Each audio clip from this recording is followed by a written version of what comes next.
we should be up, I think. Are we up? Up, up, up?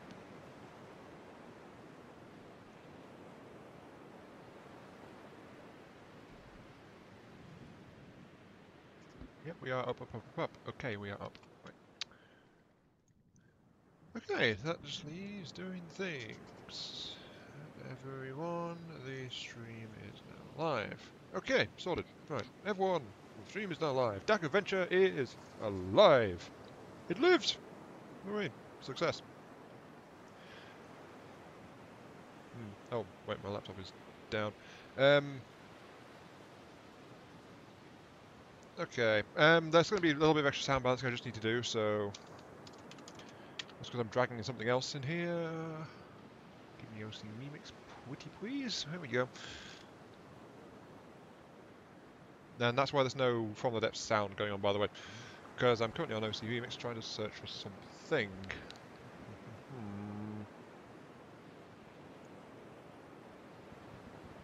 Well, this one.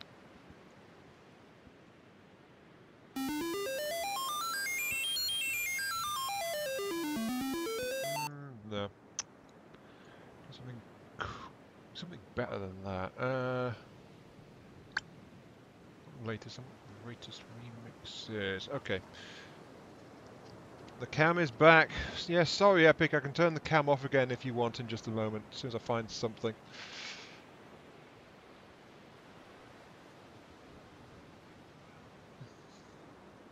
Oh, there's no chat. What? Really? There's always something that goes wrong, isn't there? Hang on. Turn off on.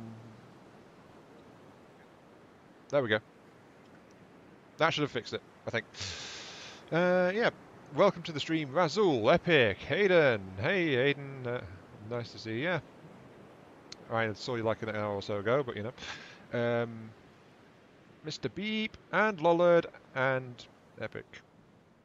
Right. Right. What about this one?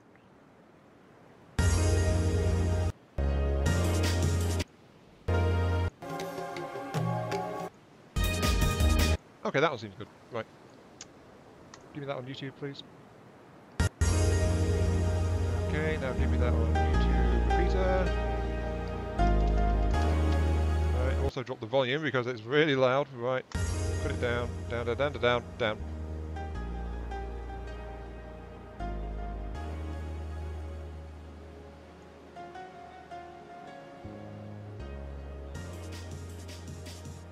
How does that sound? Sorry about the sudden burst of that. I need to create a checklist. Am I wearing a new top? Have I got myself drunk yet? Have I done my usual ritual blood suicide to ensure that I will remain sane throughout the duration? Important stuff, you know.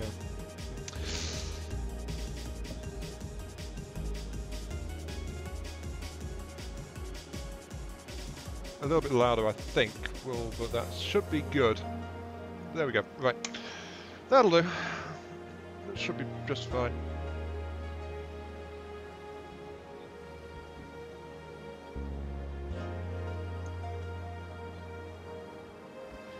Maybe check chat can be number 3. Chat?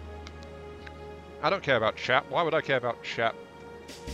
Chat's a bunch of morons who keep trying to tell me to do things other than what I'm doing. So, yeah.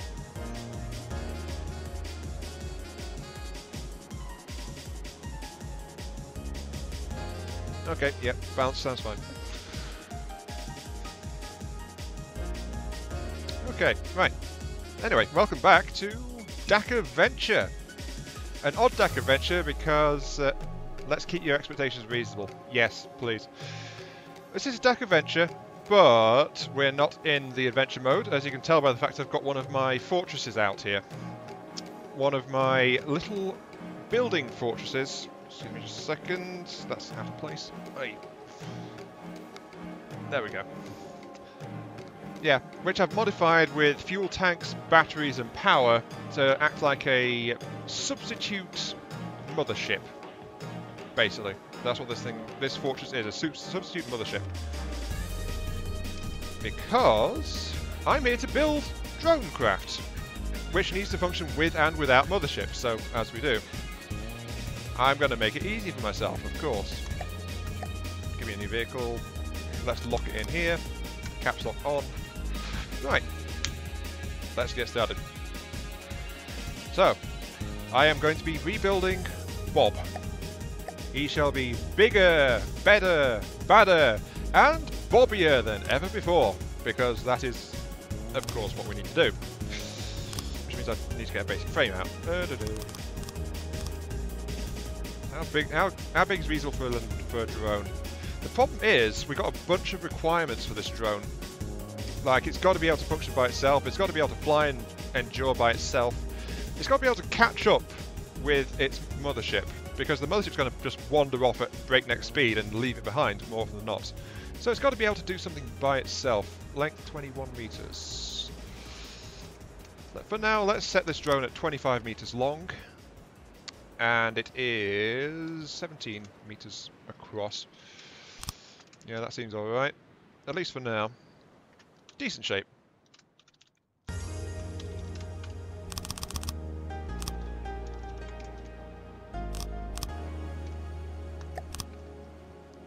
Yeah, that's not too bad. I know it's really big for a drone craft, but you've got to remember this is supposed to be an independent, high-tech drone by itself, so it needs some ability to fly around alone. There's no way around that one. It needs to be able to do this. Yeah, I'm going to make it better than a box. It's not going to be a flying box. That's just not my style. Let's see. This is for Dakkaventure, so it needs to be armed with Dakka-style weaponry. There is that, so... Give me a one-axis turret. Thrustercraft, the big problem with that is a pure thrustercraft will be more dependent on its battery reserve and power supply. It's not going to have its own power supply, well, not a very good one anyway, to keep costs down, so it'll be dependent on its mothership for a lot of its combat performance, so it needs to be near the Dakkaventure main crafts. Which is going to be an issue because, that, as I said, that craft is just going to fly away at breakneck speed and leave it behind. So, you know. Yeah, autocannons are definitely on the to-do list. First things first, though. I think what I want to do to begin is work out weaponry. Hi, Harrioso. Welcome to the stream. I'm going to work out basic weaponry for this thing. About this shape-ish.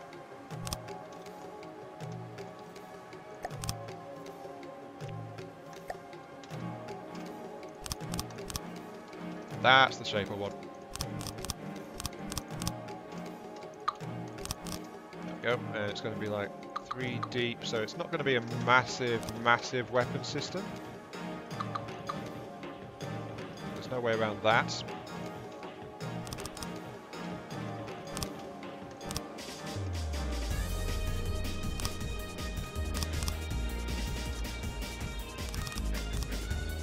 Yeah, that's decent. Okay. Who is Bob? My old shippy drone. That's a good point, actually. Hang on. Just drop that in the water. Let's get some things. So we've got some context going on as we go.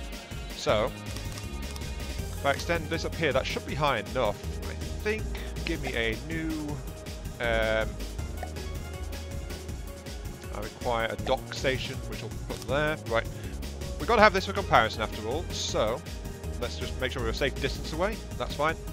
Load up. Where's Adventure Series 2? Oh, there's some old craft in there. The Covenant of Flame and the Doomed Cucumber, among other things. But here we go, the Mighty Dirtfin. Load you in. So this is the mothership that it's going to have to try and keep up with. And we've got this so it can latch onto the Mighty Dirtfin.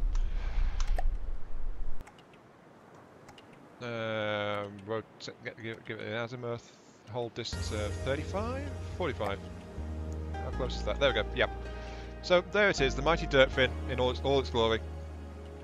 And this is the mothership, which the drone has to try and keep up with. So, yeah. I can get that closer, actually. 25? How close is that?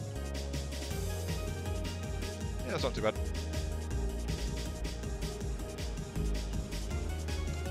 Anyway, we also need to, of course, get Bob in here too. We can't build a new Bob without seeing the old Bob. At least that's what I'm thinking. So, let's grab another dock station. And load in the... There's the Bob. We also made a pet jet at some point as well. But the Bob was a more advanced one slightly. So there's the Bob. Come back here.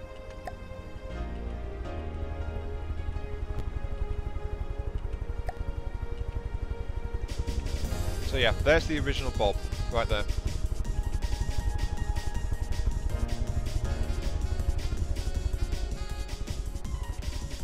Red the Rage, I'm not looking to create any new adventure series right now. And that's a fact. I mean, I've got Toba running in the video sets, I've got Dakkaventure as my stream set, and I've also got another stream set which is Netta Cruise, which is just getting started, so let's lock onto the new Bob and give that all the treatment as well. There we go. So there's the mothership, dirt fin, here's the original Bob, and here's the starts of the new one.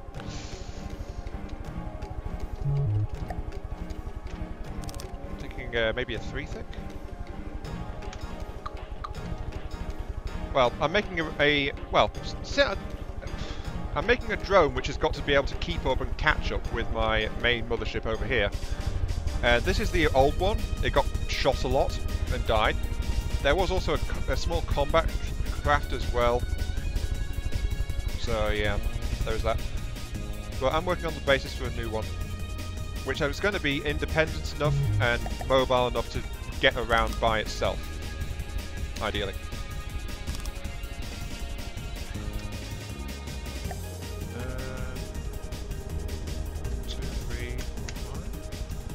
No, we don't want it too thick.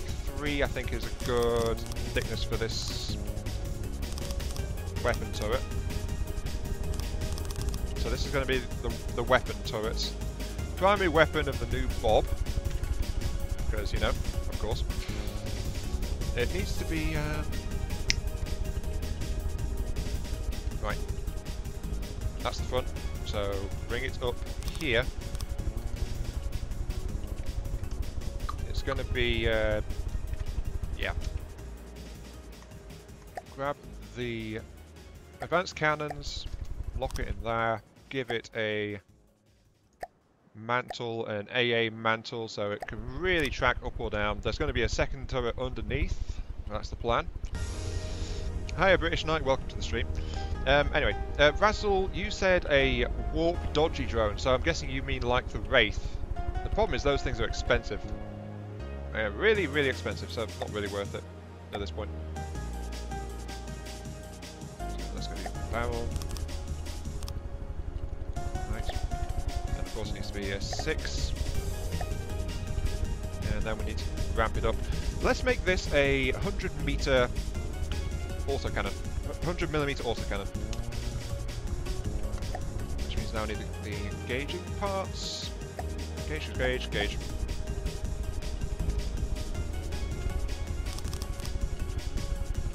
$88, 100, right.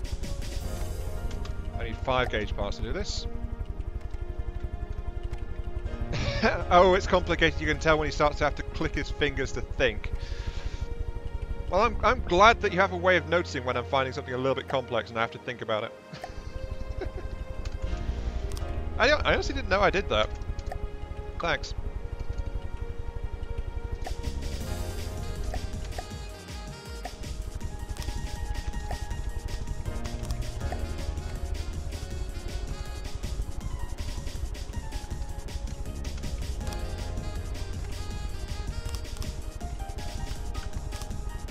Okay, that gives it 100mm.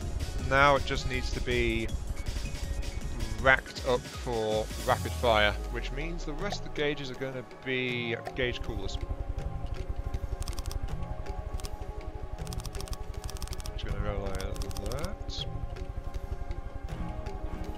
I didn't do that. Nothing happened. Nope. It's all about your imagination. No, no, no, no, no. Bugger. Oh well, I worked out the shape and all that, so I'm not too bad. Right. You know my tell when I play poker? I don't even know the rules to poker. So that would also be a bit of a tell. It's like... How I mine for fish plus. Because mining fish is definitely a part of poker. You heard it here first. Not quite. It was like that. No, that wasn't quite right either. It was 3 then to... That was it.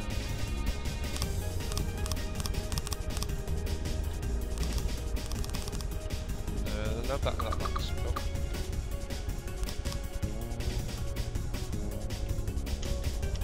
Actually, let's just centrally mount this thing. I'm sure it's going to cause some weight issues, but whatever. So, there's the top of it. Which means that here is where the advanced firing piece is going to be sitting.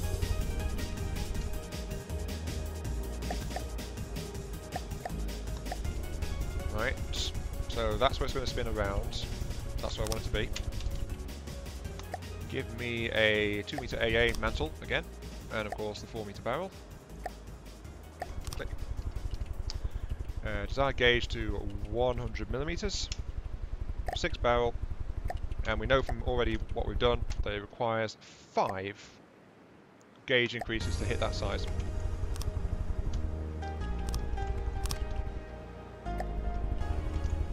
I just had to make sure not to delete the turret this time. That was a slight mistake. 2, 3, 4. There we go, that's going to be 100 millimeter. Right. Now from here, it is of course gauge coolers. Goes as far back as there, I see. Gauge cooler.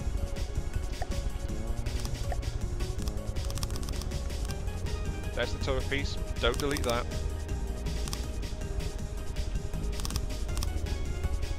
So there we go.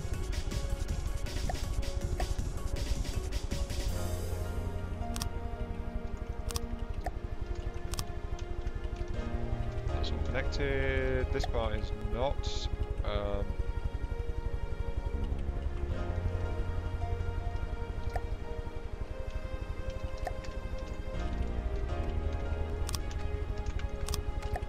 That's all going to connect up there, so that can go there, which means that that one can go in there.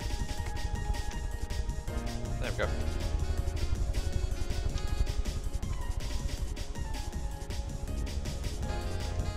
Now, we need a decent 100mm shell, so let's go ahead and start working on that. It's going to be stored on Bob itself, so, you know. Advanced cannons, give me the stuff. Advanced, no, not fire piece, I need the ammo controllers. Let's go ahead and put in 3 for now. Just slap in a Sabo head, get it to 100mm. That's 1 meter rack needed for this. 600, 800, 1000. So that should be a full size 100m shell. Yep, 1 meter shell rack for that.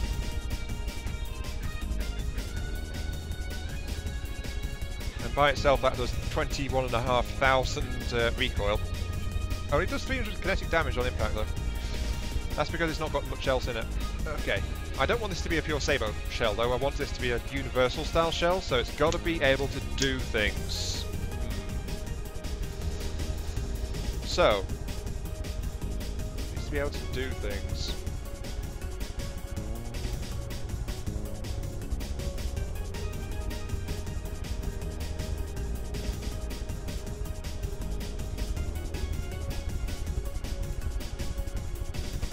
Yeah, universal is inertia-based frag. That's what I was thinking. I was just wondering if I could do an alternate version which would help against shields a bit.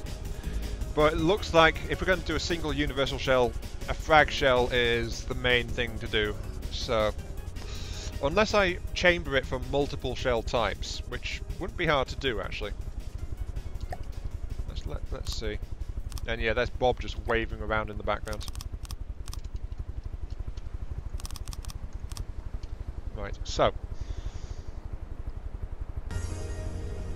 Yeah, let's make this a multi-shell weapon. I think that's probably a good idea. One of these needs to be a disruptor conduit shell. One of these is going to be a frag shell. And one of these is going to need to be something else.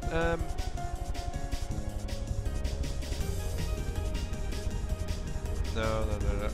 I think just a standard HE shell as well. So we're going to have EMP shield breaker shells, we're going to have fragmentary shells, and we're going to have high explosive shells loaded into this thing. So there's going to be some pretty volatile stuff mixed into this one, actually. Actually, let's make this a squash. Yeah, I was just thinking that squash.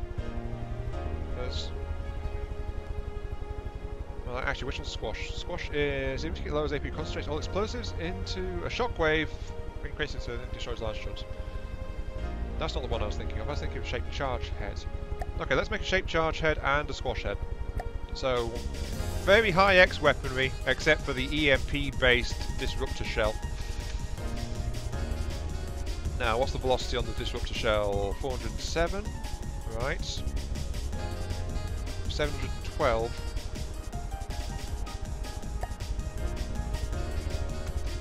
And 660. Okay, so what's the disruptor? 412, wasn't it? No, 407. Right, I need to tune the weapon around this. So, let's start taking out gunpowder. Actually, flat out a shorter shell, looks like. The disruptor shell needs some extra gunpowder in it just to keep up. How many do I need to knock out? Right, if I drop this gunpowder it drops it to 640, then if I drop that again, it drops it to 560. So I can just make the other shells shorter compared to the disruptor shells, because the disruptor shells are kind of nasty things. 407 millimeters a second.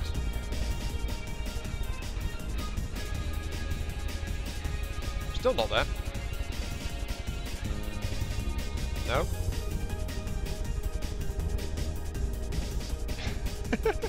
I've emptied out 4 gunpowder cases on this thing to get it, and half of a fifth to get it down to the same penalty as the disruptor shell. Right. Oh, hello, Sporty. Hello. I've been wondering where you are. It's definitely been a while. Have you been okay? Vincent Tracer same casing. Yep.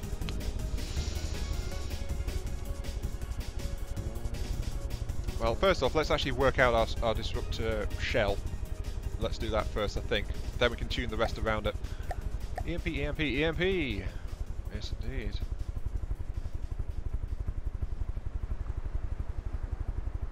Only a big one? What? Okay, I'm not sure I know what you're on about, but sure, no worries. Just glad you seem to be alright, so, yeah, because you kind of disappeared on everyone. So we've been wondering where you were. Oh, okay. Yeah, sorry to hear that. Just, well, if there's anything we can do to help, let us know. Yeah. How much does this do? EMP strength 21. Just going to blast it with a 21 EMP hit. That's alright. Add a stab fin to the back of it. Stabilise. And then a bleeder base. Yeah.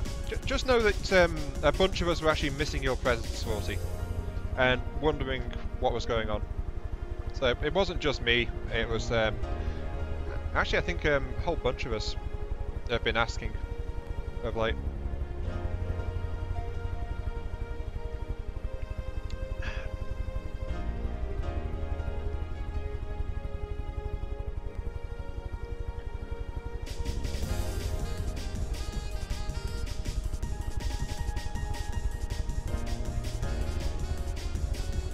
5 or 7 EMP. Yeah, I can see the sense in that one. I'll put the bleed base back here then. Then the stab fin, and then the... That should about do it. If I hit the EMP in here.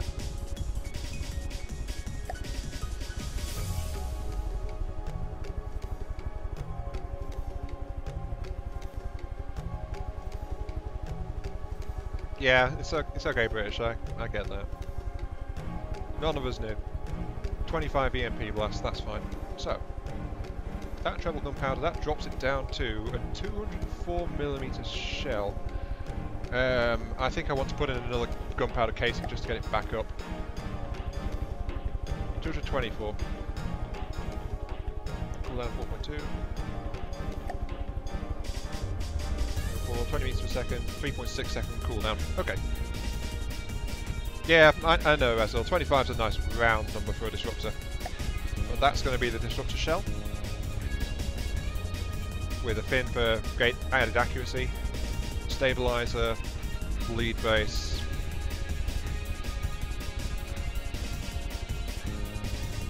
Okay. But the target is to...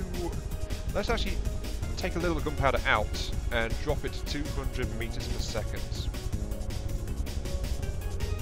There we go. Works out to 1.5 kilometers roughly. 200 meters per second shell. 600 kinetic. But it does an EMP of 25 on hit. So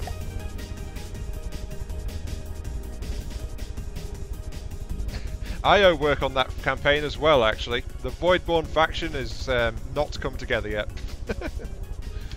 But yeah, Razzle had to take a break from FTD for a while, so yeah. Okay, right, we need 200mm on this shell for a shaped charge, which needs HE warheads.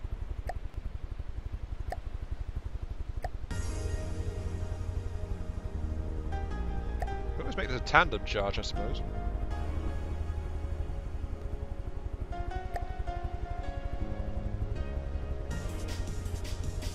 What's the secondary? Shape charge, secondary. 80% is powerful. Let's put 3 there, add in a shape charge. Then continue the HE work, front back. Oh, that drops it straight to 200 actually. But it needs a stabilizer fin. Still at 200. Treble gunpowder. 3.67 cool. Right. Matched. That's matched on the acceleration, so this thing moves as well as the disruptor shell does. But it's a high X thingamabob.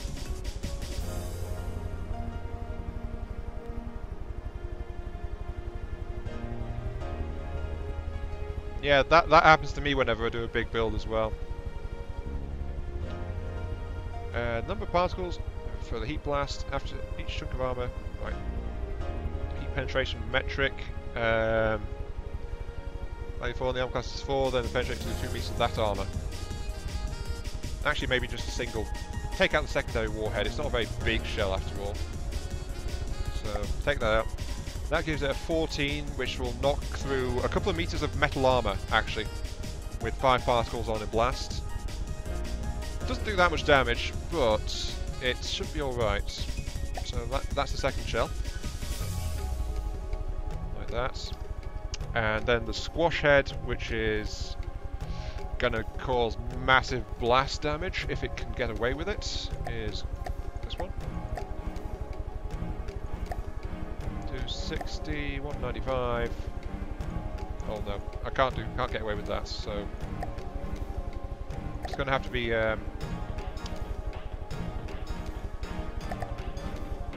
HEs, then a stab, and then a bleed base. Oh, that gets 235.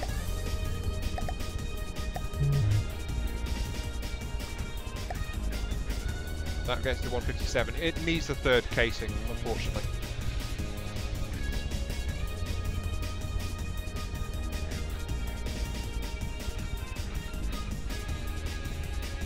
So it needs the third gunpowder case. So stab fin, and then let's add in another HE warhead to it. What's going to be Bob?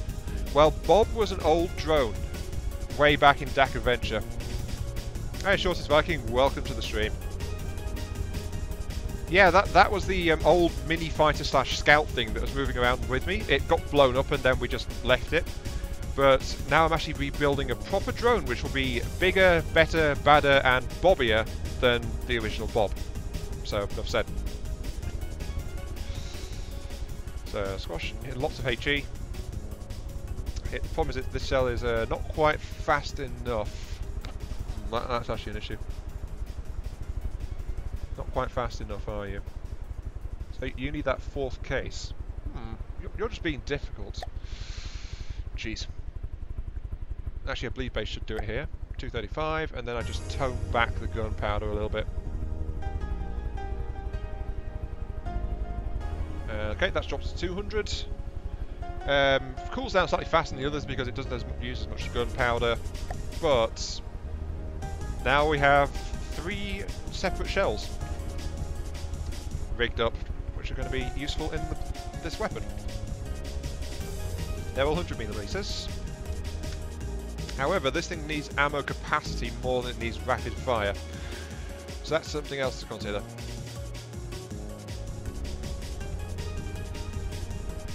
Yeah, I'm afraid the spam filter still kicks in automatically. Hang on. Actually, is it even on? Yeah, it keeps turning itself back on. I forgot about it, to be honest. Okay. Spam filter is now off. I am going to regret this greatly, but there we go. It is now off. Where's the middle of this thing? The middle is here. Sapphire 3.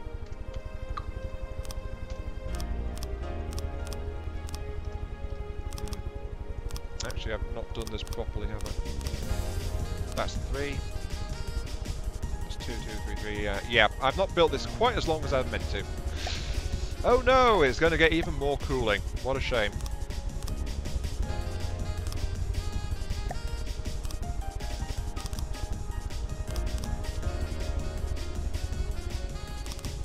There we go, a bit more cooling on it. Nah, don't worry. I just said I regret it because some people like to try and take advantage, but to be honest, the ones that normally do are not actually on right now. Oh, that's even... now that's too long. Oh, darn it.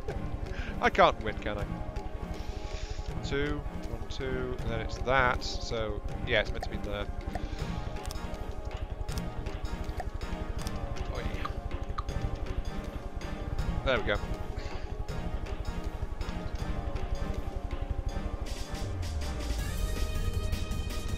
Yeah, that's Sword of the Stars one. I'd honestly forgotten how much I like Sword of the Stars, so I never was super good at it, but hey, that's never stopped me before. As you do. That was not a 9x9 circle, is it?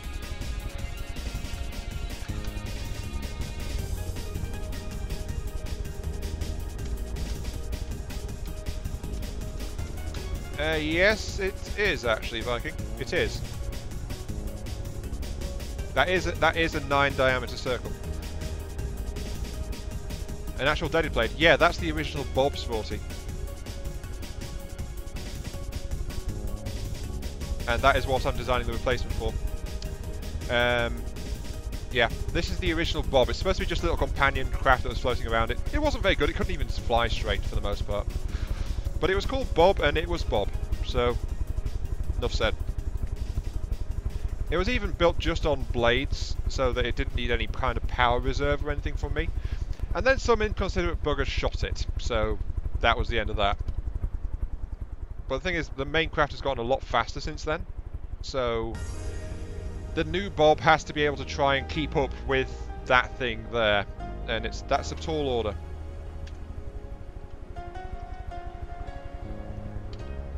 Plus I want it to be useful as well, so that's why it needs weapons too. Let's see, let's put a mirror.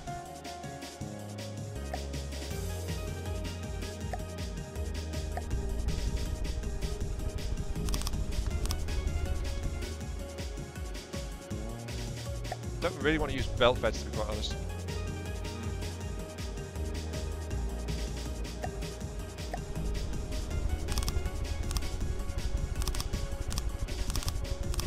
Because one of the things about this is it's going to be most likely running away from my plane every once in a while, so it needs to be able to have ammo left when it gets into trouble. So, yeah. Yeah, the wood blocks, they act up a bit, so I think that's probably what you were studying, Viking. Absolutely fine.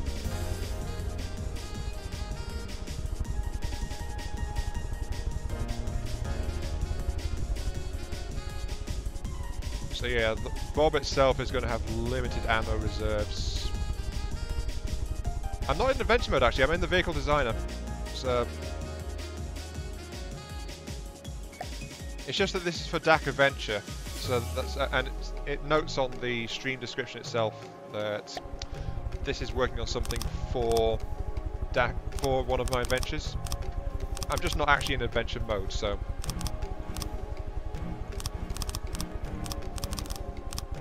Okay, we need some ammo tanks on this thing, so let's get back to basecraft.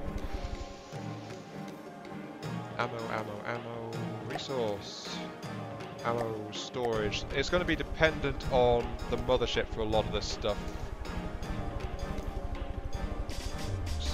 But even so,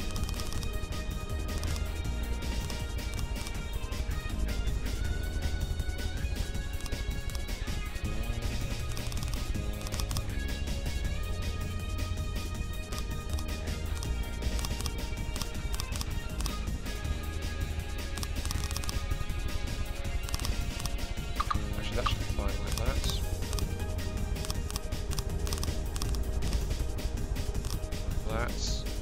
That should be the space roughly I need to be aware of. Okay. Right. Now then.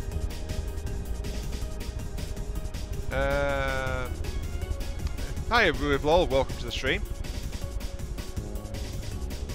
It's going to be the actual whole plane. Yeah, it's a plane with a little thruster strapped on. Sorry.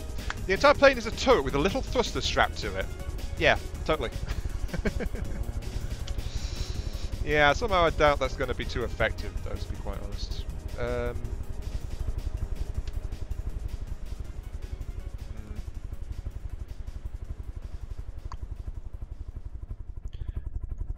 Actually, let's try it this way. We will set it so that one loader is operating per shell type.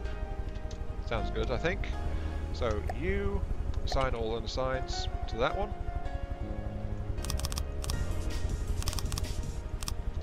Yeah, you're set to the squash shells.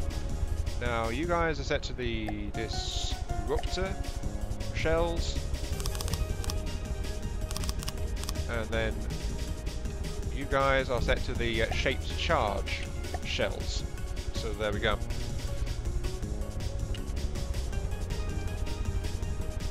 What kind of rate of fire am I going for? Well, I've got my shells worked out. Now I just need to work out the rest of the details for the gun itself. Because I also know how big I want the gun to be. But there is space on there to give it more... ammo storage, better reload, recoil. There's a lot of spare space in the actual gun itself right now. So the question is how much fire rate can we actually get out of this thing? Because there's 3 different shells. Their cooldowns are roughly the same. 3.64, 3.67, 3.39. So we would need to build it around this 3.67 to equalise the fire rate.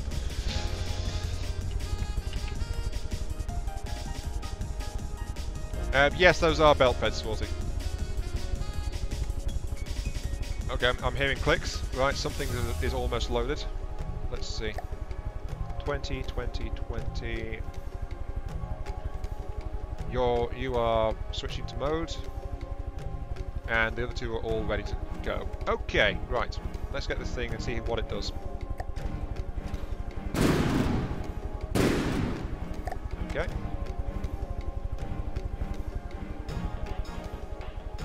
So, my best one is kicking out at 1.05 seconds.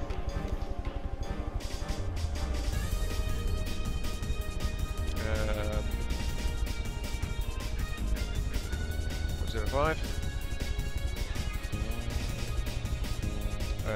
So that's 60 over 1.05 times by 6. 340 RPM right now will be stable. So max fire rates 3 will be 340. It's actually 342, but yeah, 340. We can add more cooling though, but we don't need it. So let's see how this one looks. Well, as soon as it finishes loading again.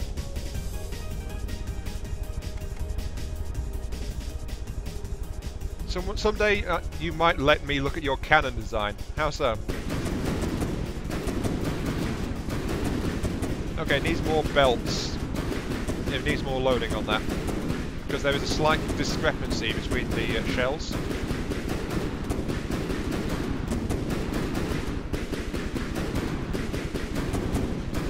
But yeah, that is looking pretty good so far. And that is, of course, firing mixed anti-shield and anti-armor shells. Okay, let's actually... I forgot to include a bore evacuator. Oops. Right. And let's add... There we go. And also a heavy round piece too. There we go.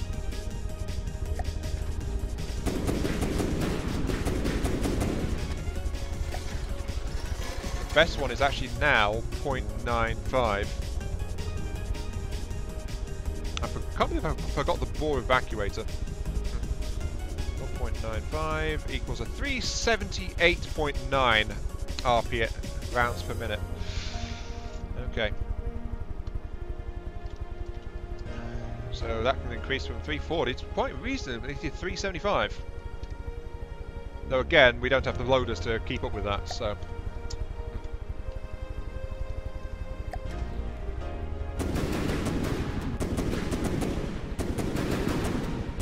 Yep, that's looking pretty good. Okay.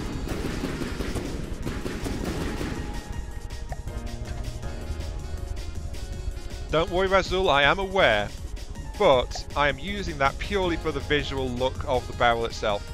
I mean, also remember I've got heavy barrel on the end of it too. But it just gives it a very distinctive look on the cannons. So, yeah. Gun barrels to spare. So yeah, it's a bit just visual effect on the barrel itself. Wait, what? Lost it? What? No, I haven't. No, I haven't. Internet is fine. I haven't.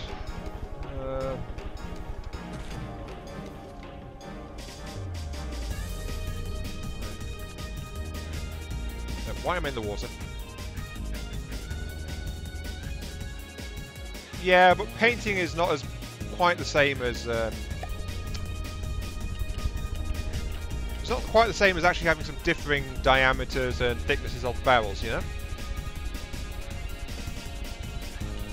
So yeah, you could go for paint, but using this also works as well.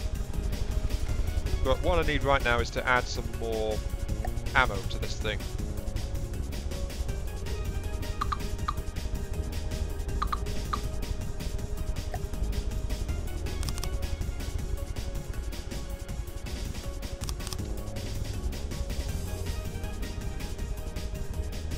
Let's add these 2 sets here actually.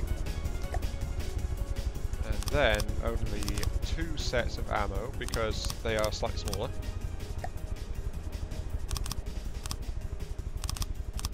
And then these ones will be half and half between the squash and the heat shells. So these forward ones are going to be squash shells. And these rear ones are going to be heat shells. So yeah, you guys are going to be... Hang on, that's shape charge, that's a squash head. So what did I set the other ones to? Yeah, they are the squash heads. So they are these ones are going to be shape charge. Turn all the signs. There we go. So those rear ones are loading too. Right.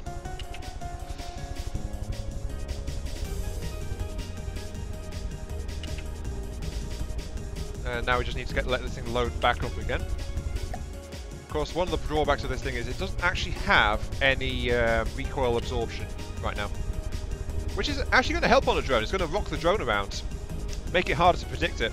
So, you know.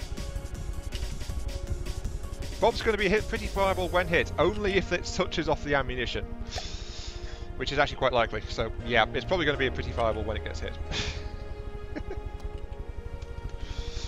Oh, yes, indeed. Right, let's take off the wood. There and there. Can I get a functional recoil absorbers on here? Those are connected. Okay. Which means I can connect them like this, and then get 1 meter hydraulics there, and that should work. Oh, those are apparently not connected. Boo! If I put you there. No, you're not connected yet. Oh. These side-mounted gauge things are kind of irritating sometimes. Put it all in there. Right. That'll reduce the recoil slightly.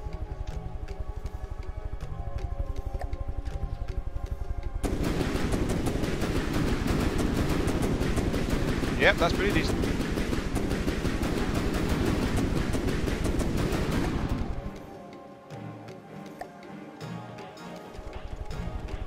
Turning off.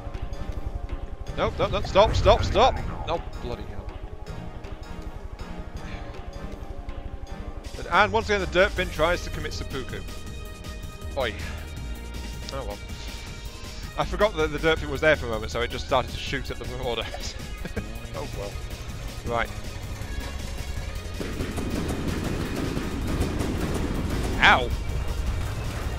That is a lot of damage really fast.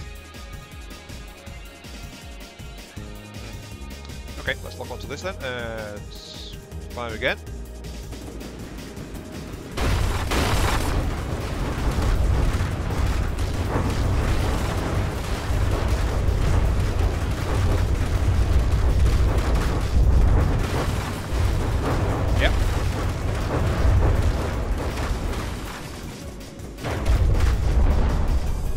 Yep, I think that's pretty effective. It's definitely doing something.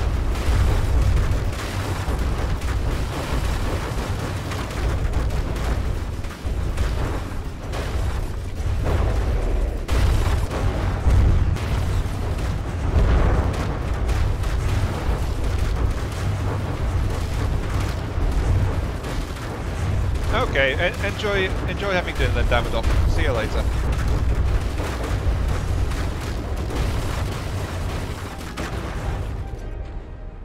Yeah, that seems to be reasonably accurate, and it definitely does a bunch of raw damage straight out the gate, so I think that's pretty good for a drone weapon, that.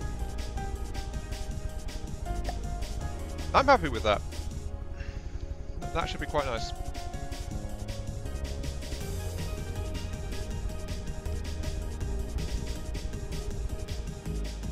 Let's see, metal blocks. Let's get mirror mode on.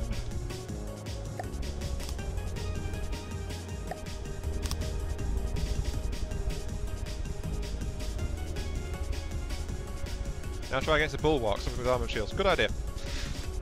Right. Turn the speed down. Spawn. Onyx watch.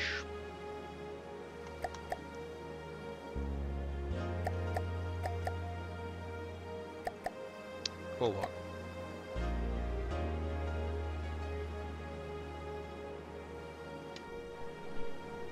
Turning off.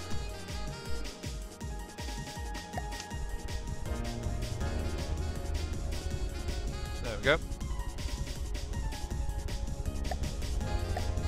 Sorry, what's the question? Lola, what's this about a video?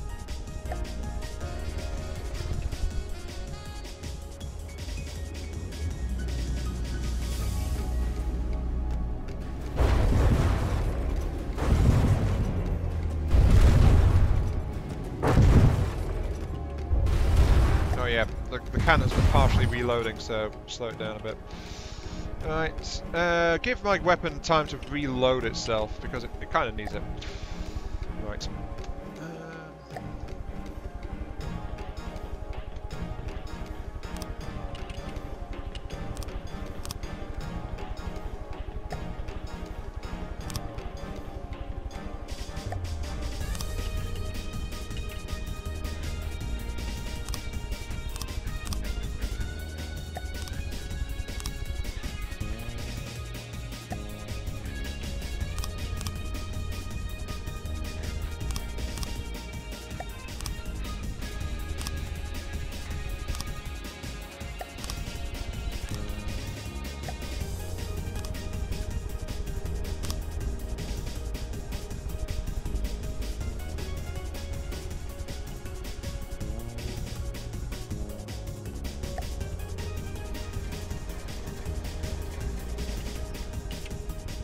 Okay, wait, is that still loading, actually?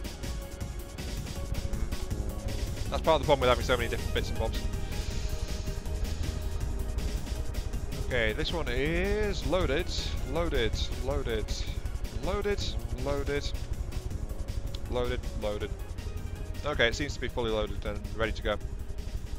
Right, okay. So.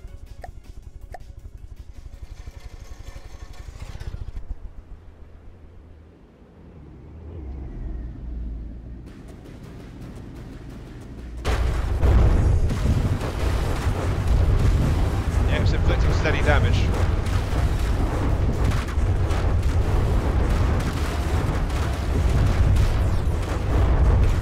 Yeah, that was a nasty hit. Okay. Now let's aim around here then. There's some shielding.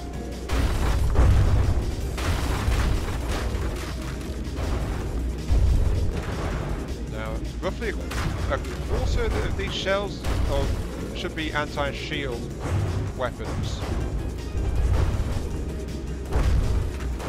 The disruptor conduit shells, they seem to be bouncing, it's all bouncing a lot.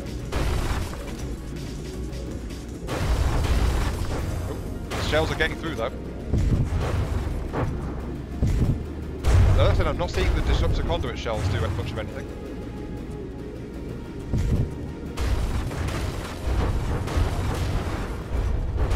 Oh no, the shield's gone. The disruptors are able to whittle away against that, so yeah. And then once the shield goes, it just starts to pull straight into it, like that. So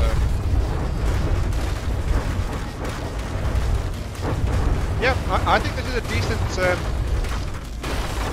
general performance weapon. It's actually working quite nicely.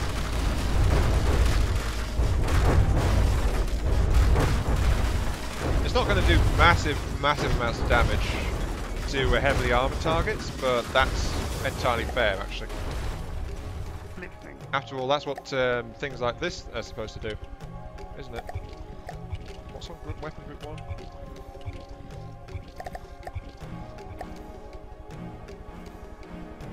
Yeah, I mean, if it's a big target, this is what's meant to be doing stuff to it.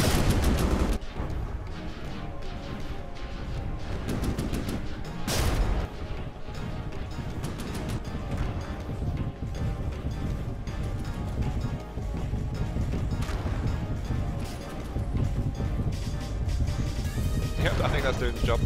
Okay. So that's the mothership after all. It's the not the support ship, which is what this thing's meant to be. So.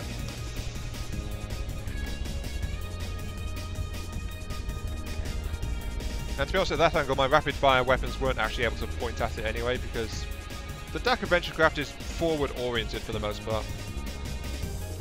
Anyway. I'm happy with that turret. It's looking okay. It's got a little bit of recoil issue, but that's to be expected, sadly. Is there anything I can do to mount some extra recoil compensation onto it? Not much.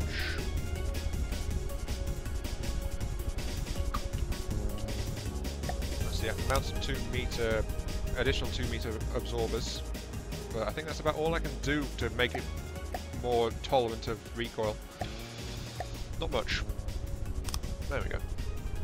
And then on top here, of course, it goes pair of metal. Yeah, just having some metal on top is more important. So yeah, that's looking pretty nice actually.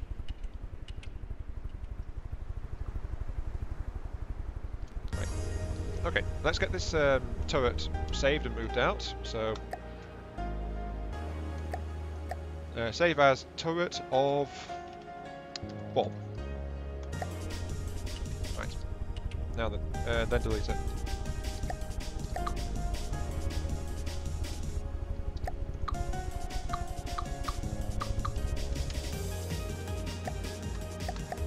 Controller. Okay, you are local weapon controller. Wait, what?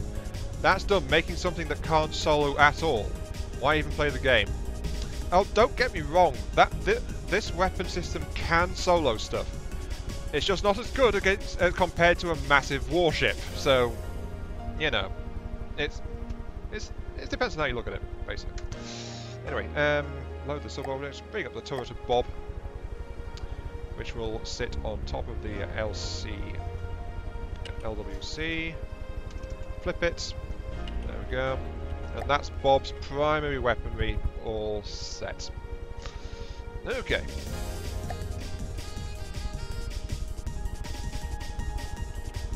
Not talking about me, I'm talking about workshop design. Well, again, it depends on the design, doesn't it? Quite frankly.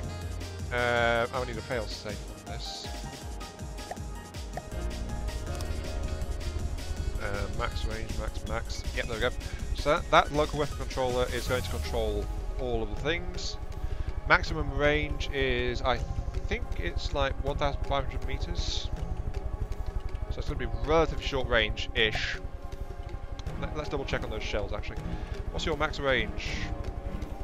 Effective range 156. So yeah, 1,500 meters is the limit on the shorter range shells.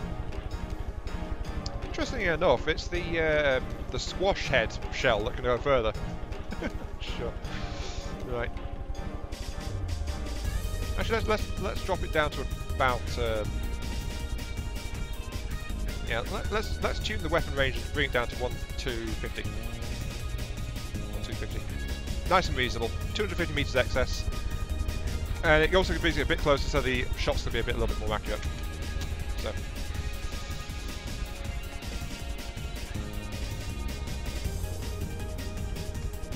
Right.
Why design anything less good than what's already out there?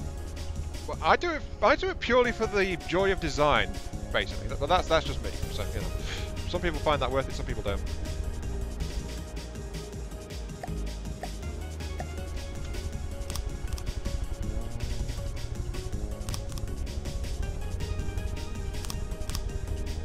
I just enjoy building things, even if I know they're not going to be the quote-unquote best.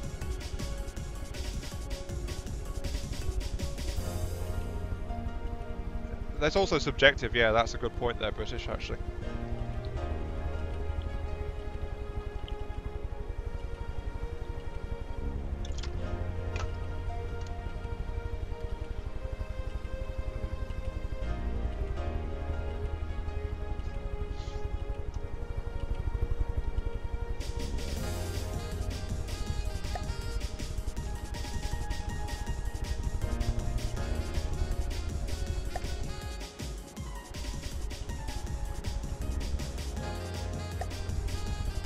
UFO disc drone.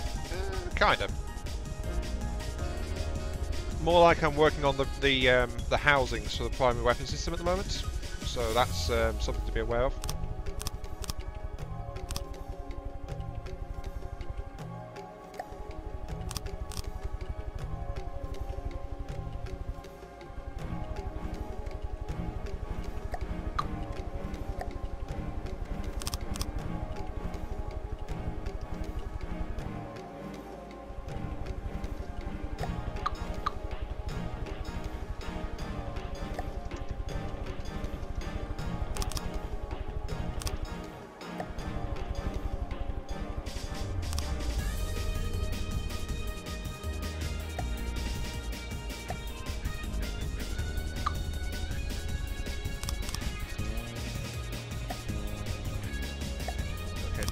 Like this, then I can just go ahead and slap in a layer of metal beams around it like that.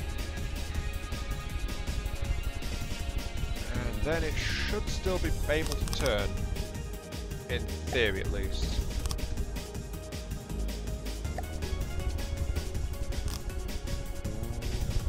Okay. So that should still be able to turn even with that as a housing for it, so. Yep, both are fully articulated and able to turn. Okay.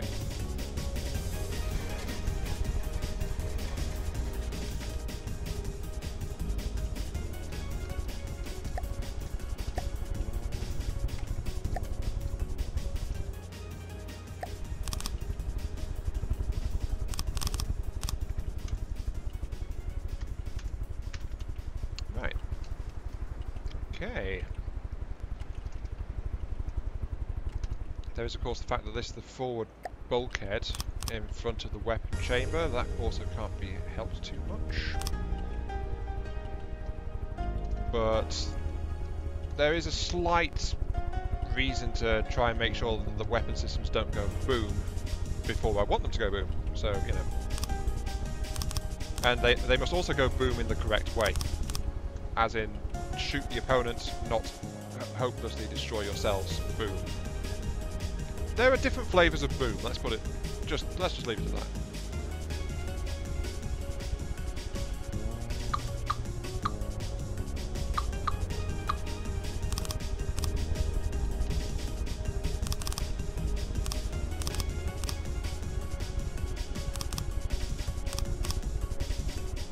Put ones in the corner. That should still be good to go.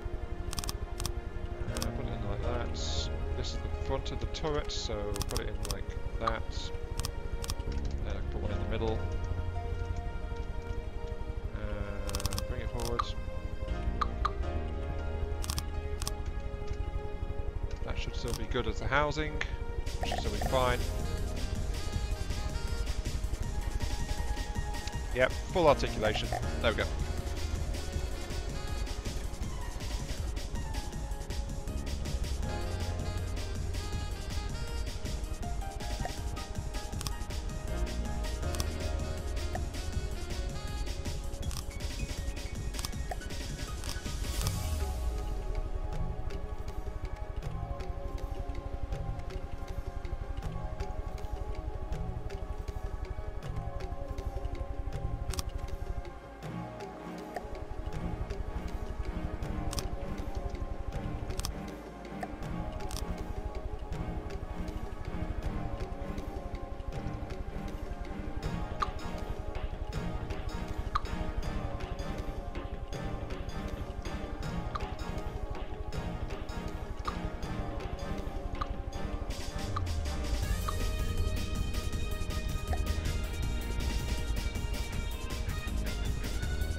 Okay.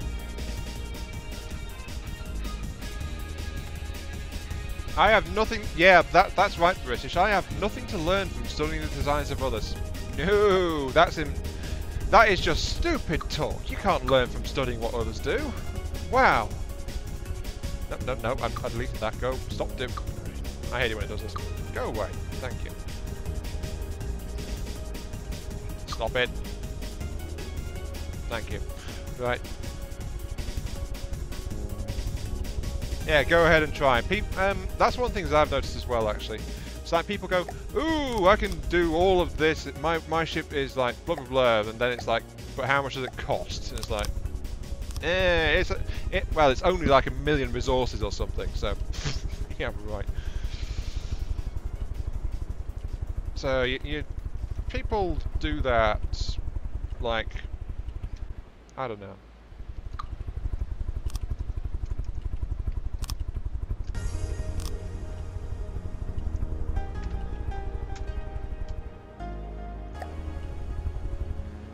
Let's use wooden blocks to plan this one out, actually.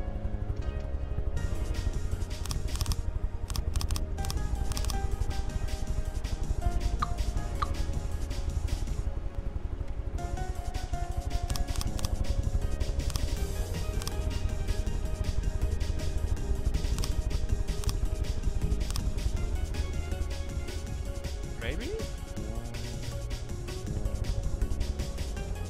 Maybe that'll be good. How wide is it now? It is 25 width, 29 length. Okay, that should be plenty. Right. Air. Jet engine. Huge jet. I'm not going to bother giving this thing a full-fledged, massively powerful jet on it. Custom jet. So... Right. Okay, that should be good.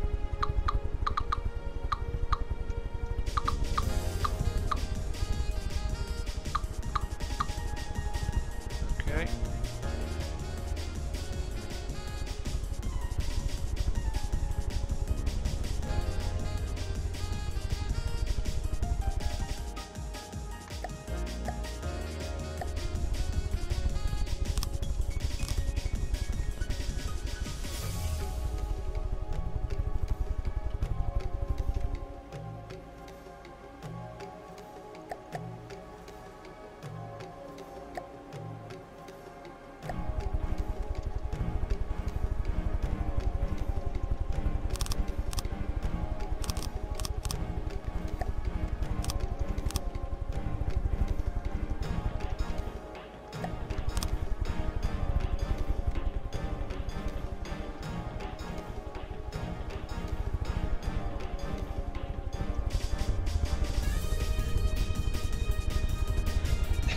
I've built a heavy armor ship for the fun of it. It sank like a brick. That's how I know it was heavy armor. Oh jeez. Not build a heavy armor ship for the fun of it. Sorry, I don't know why I find that so funny, but yeah, mine just sank. It's how I know it was heavy armor.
There's the square. Right. I'm sorry for being quiet, by the way. It's just I'm focused on doing something, so you know how I get sometimes. It's not effective. Yeah, yeah. I need you to tell me me that I'm wrong, Viking. Tell me that a full heavy armor design is not effective. And flying battleship in one sentence? Well, that's all. Technically, that is a flying battleship in the background right there.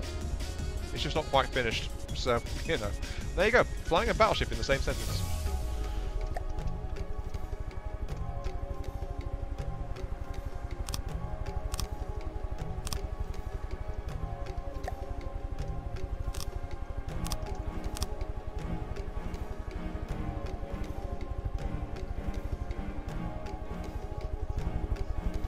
Yeah, you can make anything fly. Just strap enough balloons to it, and off it goes.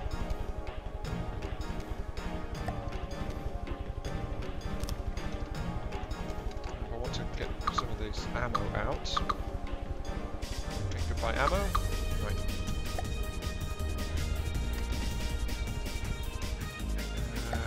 Let's put the main frame here.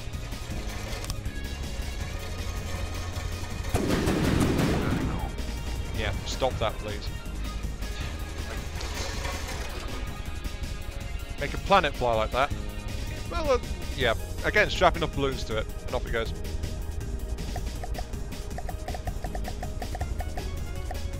Main. Yeah, this is the bobberific mainframe. Because this is the mainframe of the Bob.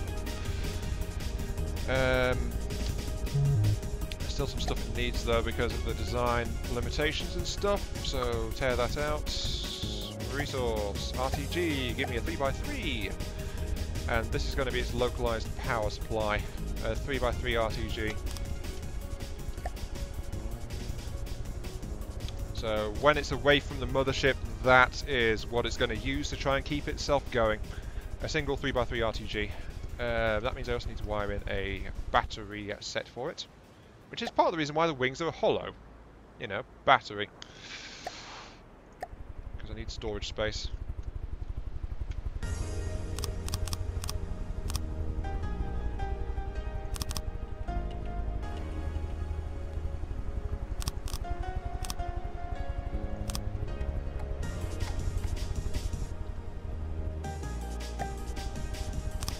Basically, this thing is going to be horrible against EMP.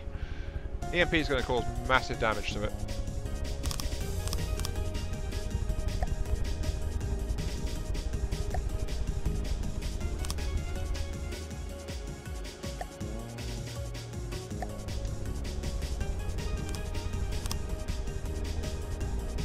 There we go. Right, that gives this thing 8,600 maximum horsepower right now.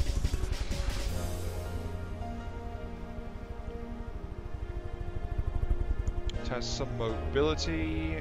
It can't fly yet. That is something worth noting. In the interest of keeping a bit of ability to stay airborne, it does require stuff. It needs stuff. There we go. I've said it. This thing needs stuff. That's a scientific term, that. Stuff. You'll find scientists say stuff all the time. Yes. Anyway, new object. Give me a swim/turn block. Right. No, wait, that's wrong actually. I actually need the daddy blades. Oh, I'm in water. No wonder I couldn't find it. Dedicated hellblade spinner.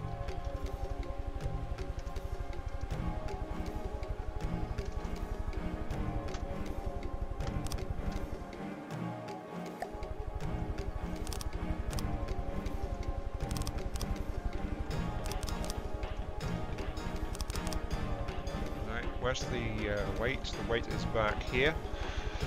Okay. Simple laser side guns. Yeah, it's going to need something like that for anti-air, for things that get too close to it.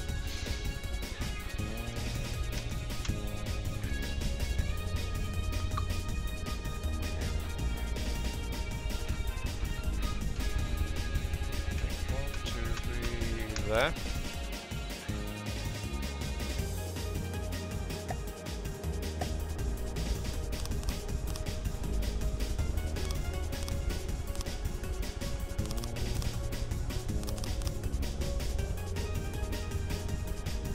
Oh, I didn't have mirror mode on, of course.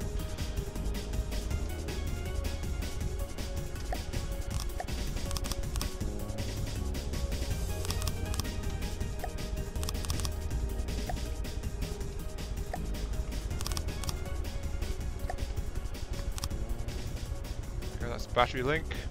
Now has 3 deadly blades installed, which will give it some unpowered lift. The question is how much, which we're going to find out really, really soon. ACBs.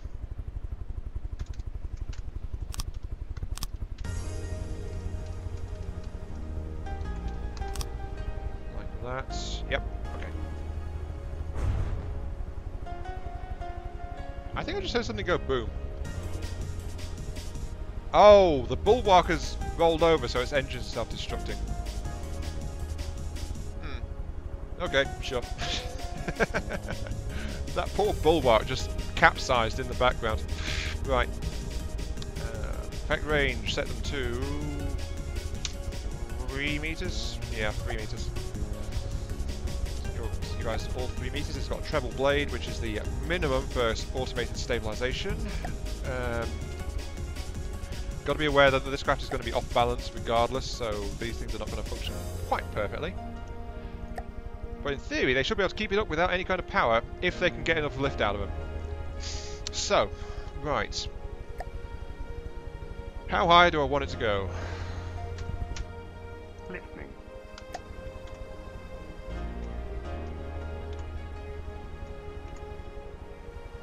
Let's climb up the dirt fin and find out how tall this thing goes. So daisy.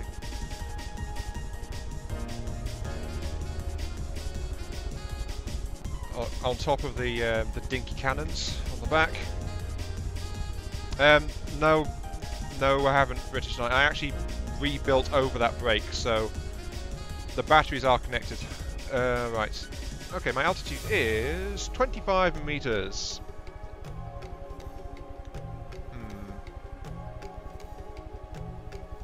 I'd say about 40 meters actually. I think I want. Yeah, let's get this one set to 40 meters.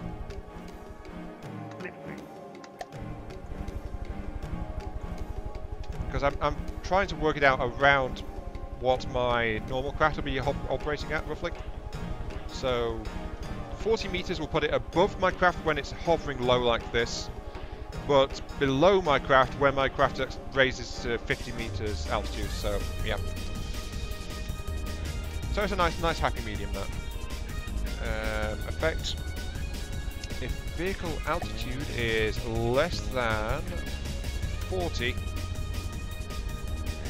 spin block, set rotation speed to maximum. Well, the thing is, my craft varies in altitude. The dirt fin can adjust its altitude all over the place, so there's no safe place around it, basically. Unless I wanted to go around 400 odd meters or something like that. Altitude less than 40, spin block, set rotation speed to max. And the same on the forward blade as well. Altitude less than 40, spin block, set rotation speed to max. Okay, so that's all set. They're all trying to lift it. The thing is, I've not actually got the counter rotation yet, so if altitude is greater than 40, spin block, rotation speed down to 10. The craft should be heavy enough to not be bothered if that is an issue. So spin block, rotor to 10. If altitude is greater than 40, less than, greater than, actually greater than 40, less than 40, right. Altitude less than 40, If altitude is greater than 40, then spin block, set rotation speed to 10. Right. There we go. Let's undock it and see what it does. It's either going to go, it's either going to lift up or it's going to splash down straight into the ocean because it's not powerful enough. Probably splash down. It's a heavy vehicle. Yep, there it goes. Yeah, by itself, the rotors do not have enough power to get it airborne. That's absolutely fine. Wasn't there a latitude above surface option? Well, that's what the altitude option does. The above surface one. Here we go. Sea/ground. So it'll apply to ground, but this is an adventure mode craft, so there's no ground. It's all water. You don't find islands in adventure mode, unfortunately. But right, this thing needs a little bit of juice. So motor drive set to 1. Okay, that's got a bit more power in it. Set to 1. It's still much more efficient than using a thruster. Set to 1. Okay, it's trying to lift. Not doing a very good job of it. Yeah, raw altitude is above sea level, yes. I am aware. 5. Yep, that's trying to get lifted up. Okay. No, that's not the one I want. I want this. 5. Let's lock it in with caps lock for the moment. So these dead blades are running at half power, which is still pretty low. Oh. Hello.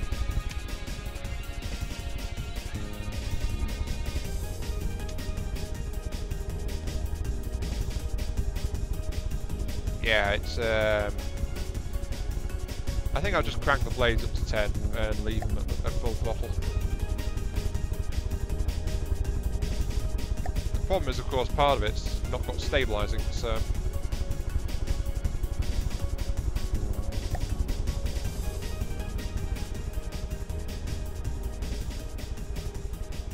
Right, let's actually give it some stability control. That's next on the to-do list anyway, so... Stability control, press N. No, it's not got any balloons on it.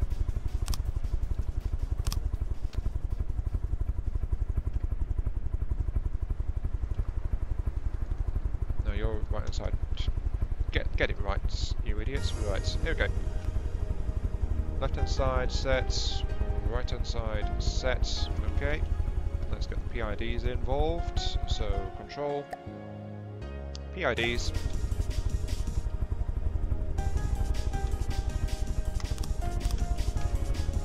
So I want a pitch control, which I'll set in a minute, and I want a roll control, which I'll do there.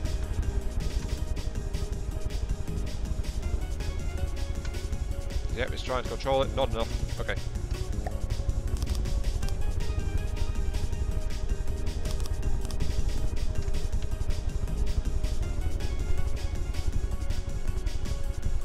Hold it when it's below 80% health. What?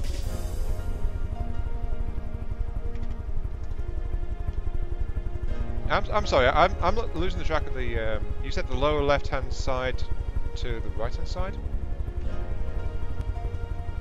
Oh. Yes, I did. Good catch, thank you. Okay, so this should be more than enough power bank to keep roll in check, at least. So the thing is, it doesn't have pitch or altitude boosting either, so it needs those. It needs pitch more than it needs the altitude, but the altitude is required as well to keep it in the air. Yep, there we go. Now it's altitude is messing up. Oh, sorry, pitch is really messing up.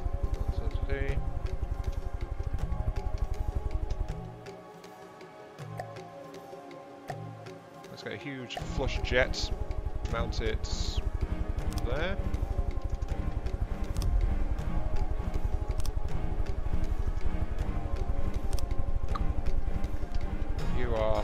reverse, as are you. Whee! And it flies. Sort of. It's doing something. Right. Yeah, welcome back, Shortest Viking. Welcome back to Bob. Of all things.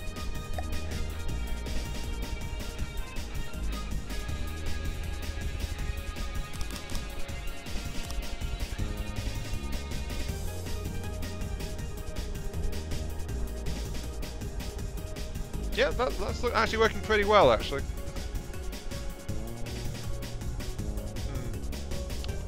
No, go away, remake, thank you.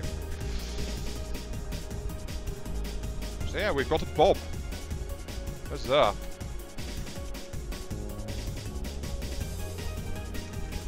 Now what I need is one of my handy dandies. Place a prefab. Give me the complex controller ACB set. Right. And I'll rotate you sideways and strip you in right here next to the RTG. So you guys can go there. That'll let the AI control this thing on ACBs. Sorry, complex controller. Like that. Oops, no, hang on, I forgot. Spread. There we go.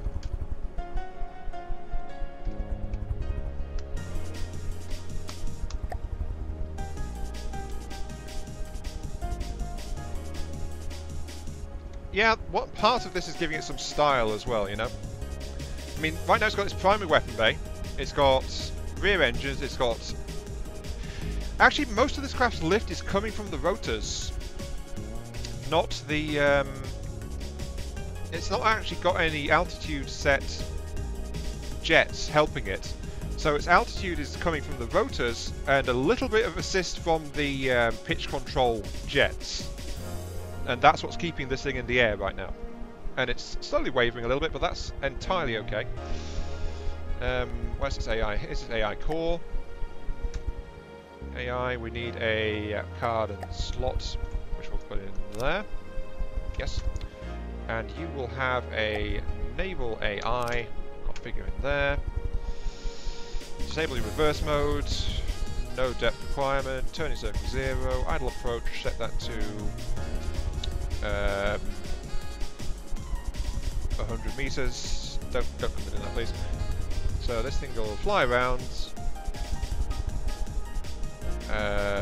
Backside of the balloon switch has a bunch of crazy stuff on it. They're like cockpits. Yeah, there's all sorts of random stuff if you look around. Like, did you know you can actually get the different versions of wooden blocks in here? It's all there. You can just select it.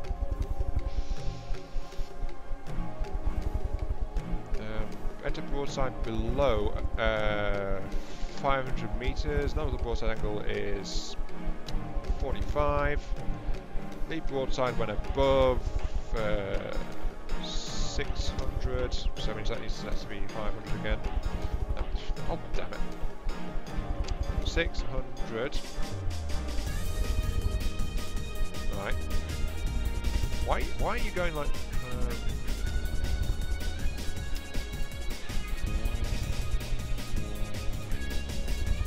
I want it to be 600, darn it.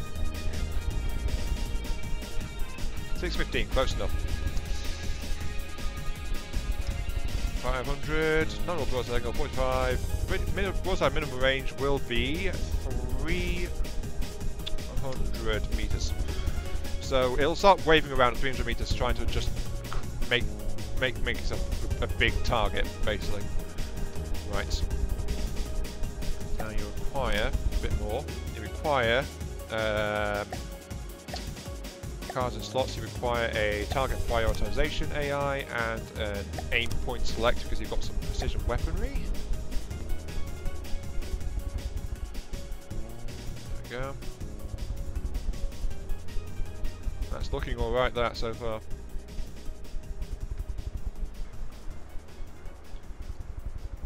Now the thing is, it's not currently rigged to... Oh wait, I am actually here. Hang on. Listening.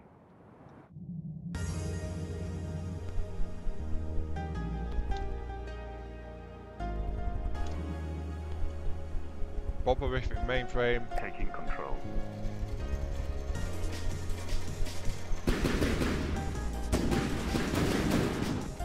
Just trying to work it out. Of course, it is.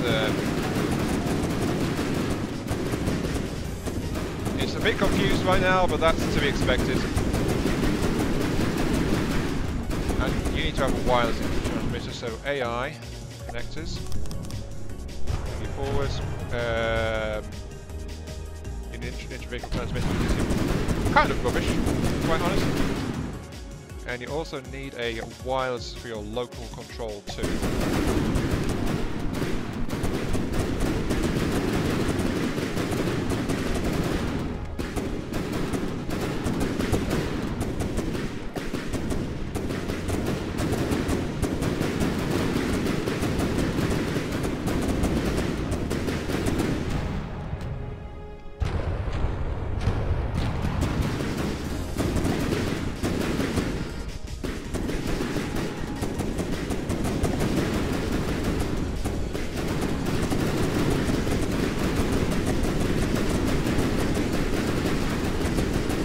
Quite happy, isn't it?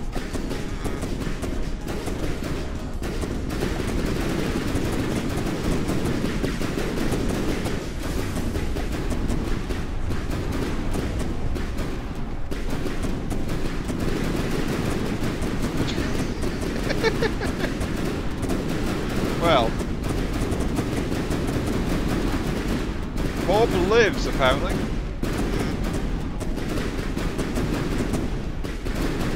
Yeah, I've not forgotten. I've put an inter-vehicle transmitter on Bob. I've not got one on my mothership though, so that's something to be done.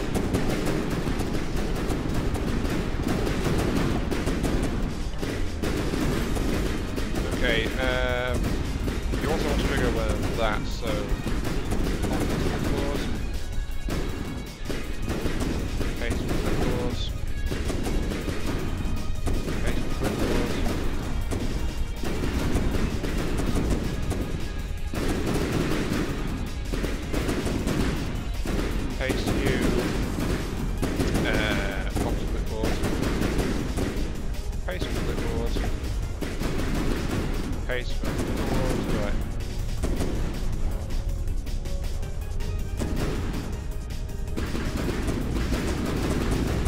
yeah, his main problem right now is just lack of detection options, so it's like, But right now, this thing is bopping along quite happily at about 70 to 75 meters per second by itself. And it's not doing too badly keeping its battery charged either.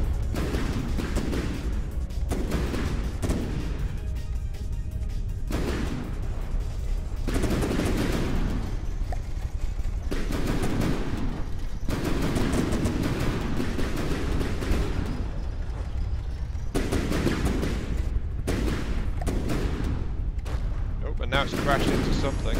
Yep, it's crashed into the mothership. Of course it has. Mighty Dirtfin, pull you out to play. I'm not actually need you. Pull Bob out to play too.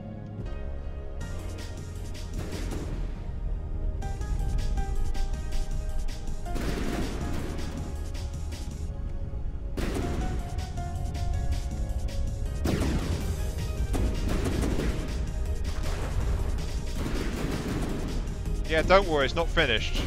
It's going to have more stuff on it. But right now, it does like better than it was, let's put it that way. Still, that poor bulwark, though. Anyway. Right, I'm supposed to be on you.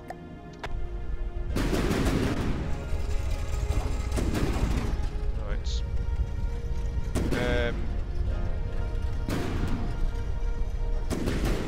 You are Bob, by the way.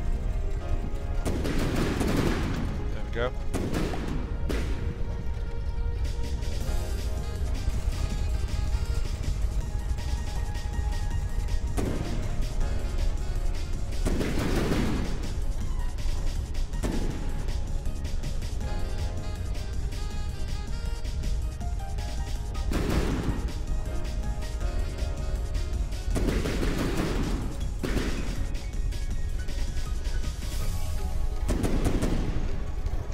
cancel out a little bit here. So, AI wireless receiver. What's in here? It's a battery core.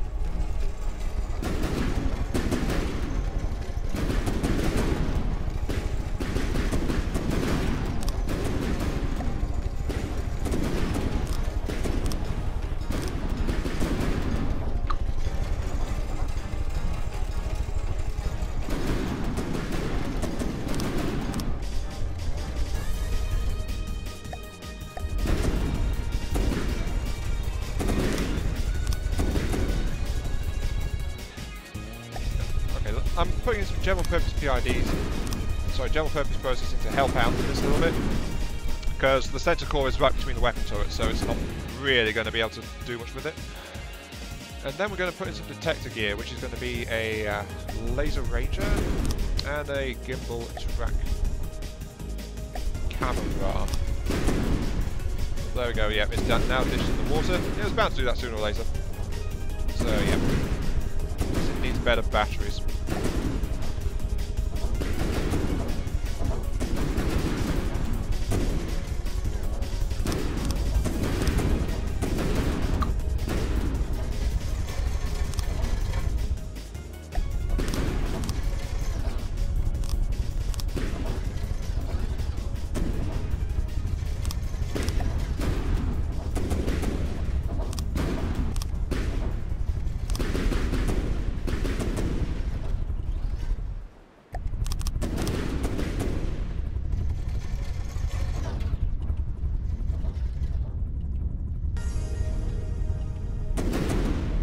Midnight now? Oh yeah, so it is. Okay. Well, see you later then. See you later, British. Sleep well. Since I found they were going to rework them at some point during 1.69. Yeah, that's the thing of it, isn't it? Anyway, I better switch this over to mothership mode, actually. So, building forts, resourcing. You are Group 1. Bob.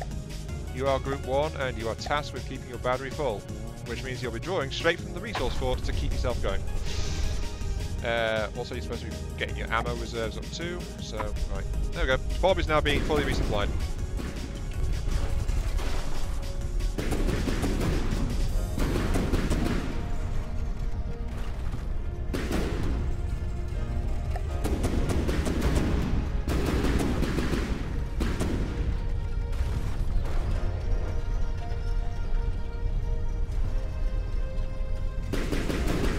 How much longer will I be streaming? What are we at? 100. I'm going to cut it off at 120 max, so that'll make it a 2-hour stream. So maybe about another 10 to 20 minutes. But we've broken the back of making Bob right now, though. We've definitely got a basic hull. We've got primary weapons, and we've definitely got the mobility cracked as well. And to a certain extent, we've got its ability to move around when it's away from the mothership sorted out too, because it is fast, it can catch up. It's not going to be winning any real fights away from the mothership support though. It doesn't have the power supply for it. But Bob is definitely mobile and capable. So this drone is effectively a small craft in its own right. So, you know. But to be a part of Dakkaventure, it has to be. That's the problem. It's got to be able to live by itself.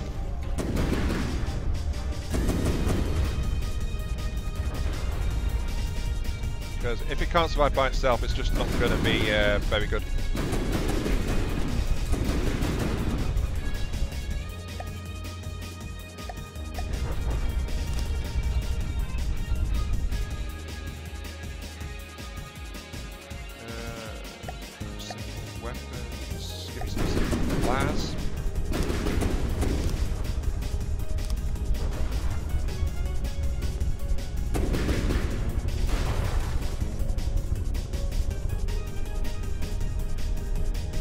I already have one of these. Loads of objects. The sawed-off broadsides, Bob's tow parts, P laser base. No, that's not it. Right. Is this a success or a failure? This is a success. we've definitely got something that's... yeah, I've not forgotten Razul, it's just I'm going to put on more sensors, so there's not much point right now. I'll be adding more sensors to this thing.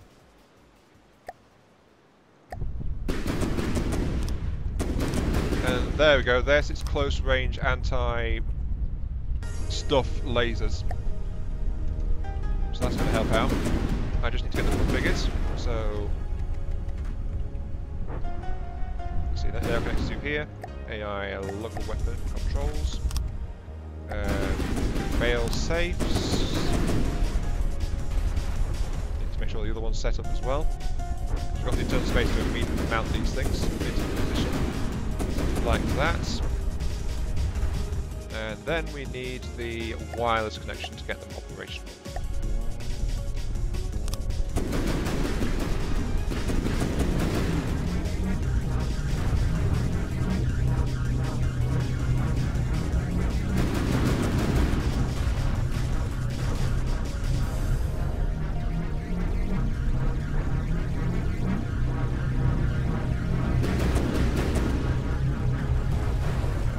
Drop the laser max range though to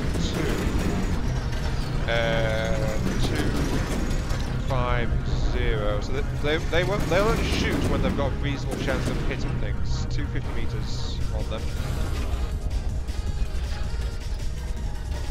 and that one's deciding to have some fun.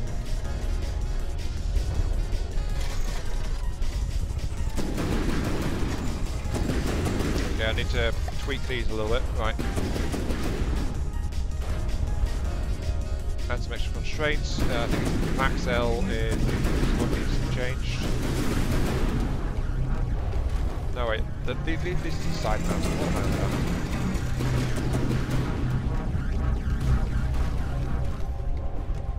It's max L, isn't it? What was it max as? Oh, it's max. Yeah, it's min and max as. Okay. There we go. 0.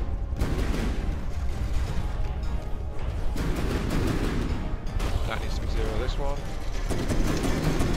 There we go. Right, that'll help restrict him. There we go.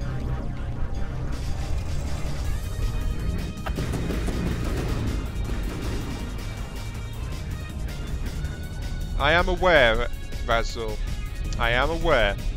I'm just trying to restrict it more so that it's more likely to actually hit something when it gets a bit like that.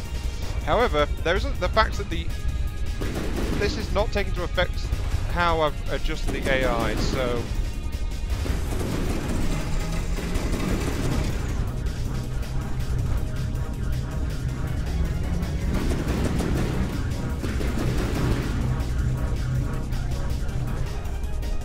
Actually, yeah, they would be better on the top and bottom.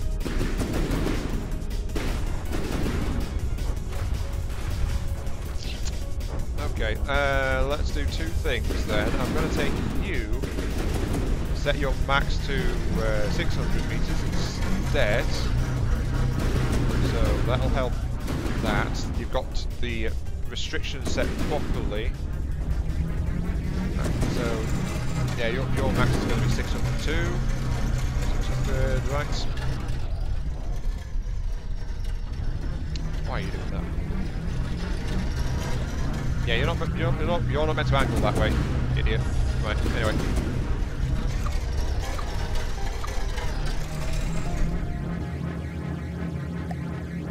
And instead, they're going to get auto cannons. Yeah, this guy's going to be confused.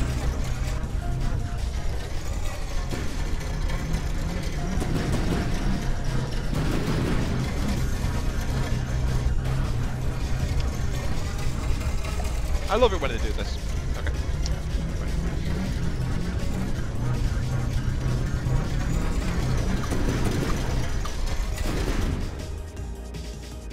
Okay, let's add in the autocannon on this one as well.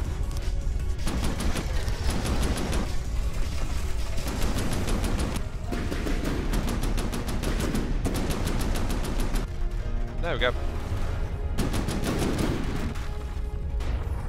And actually the entire thing needs to be set to closest because none of this is like high accuracy, high range stuff.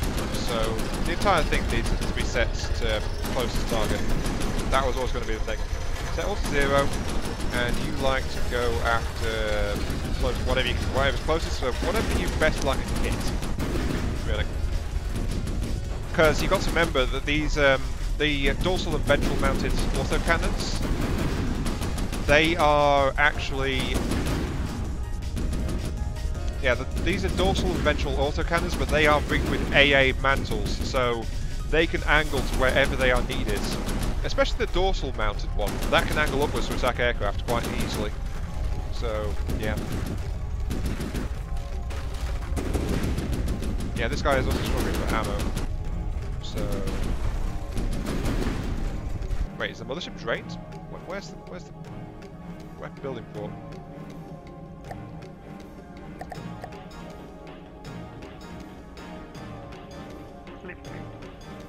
It's supposed to be loading on ammo, right.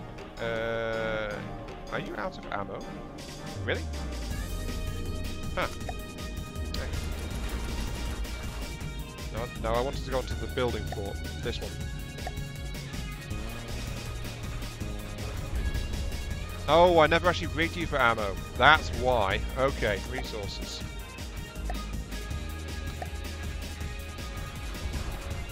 Right.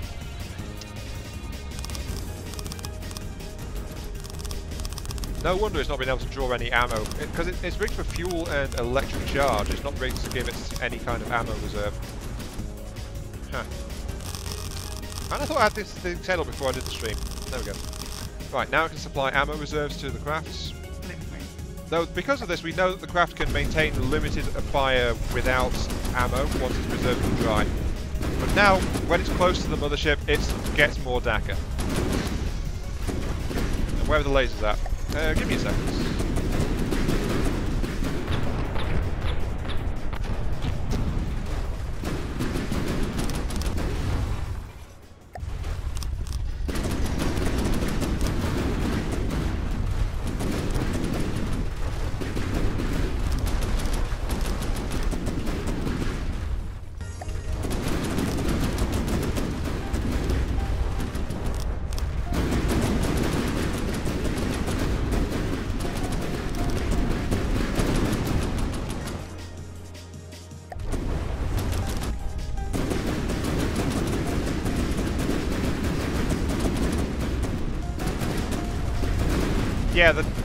Yeah, because this is a combat drone, it functions by itself, as is right and proper, but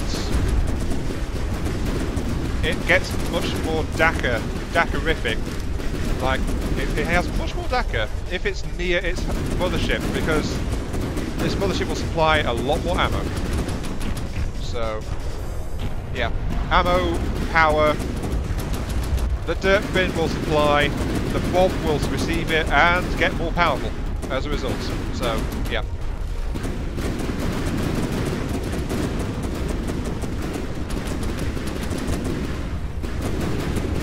Yeah.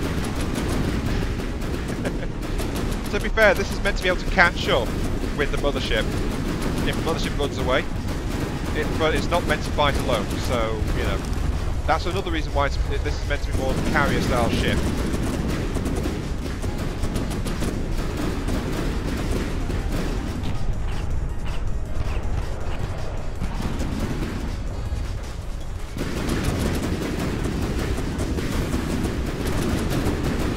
Yeah, the drone is going to get some shielding. It's also going to get ACV controls to auto-control that shielding so that it doesn't run it constantly and cause problems that way. So. There's just one more thing that needs to go in first, though. Which is going to be... actually, that's fine like that. Right. Local weapon controller. Local weapon control. Failsafe, which is maxed out. And... it also requires a wireless receiver transmitter, like that. Yes. Max range to engage is going to be 400 meters.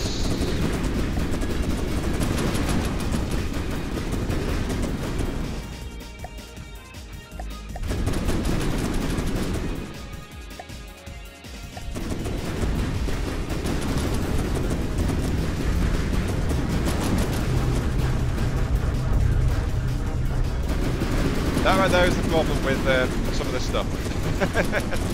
Oh jeez. Right, enable that. Max L 0, please. Thank you. It's very insistently trying to gut its own ship, that one.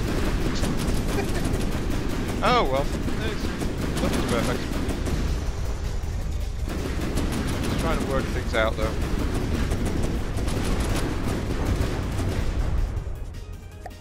2-axis turrets underneath as well. Time constraint, let's get that in first actually. I think it's going to be min L this one. Yeah, min L of 0.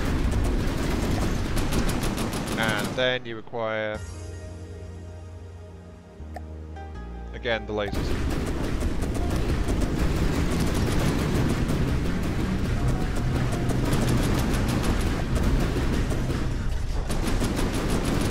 So there we go, it's now got lasers on it.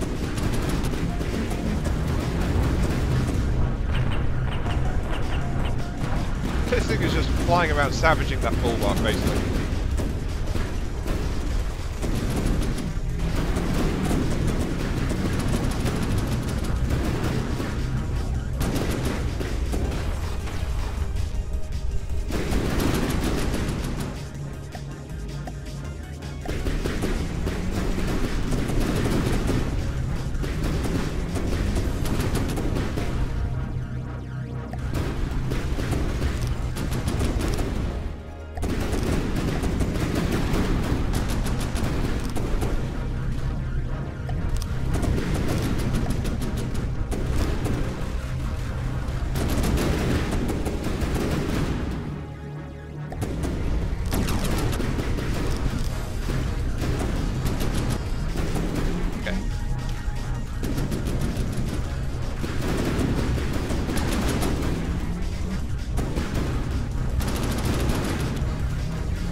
Juggling a simple laser wall of sorts on a turret that looks more like a movie theatre screen. Really?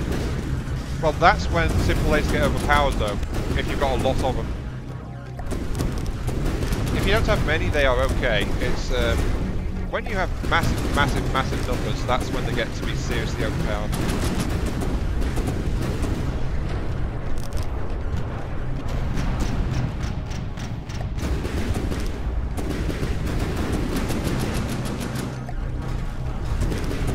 Go. This one's out of the way.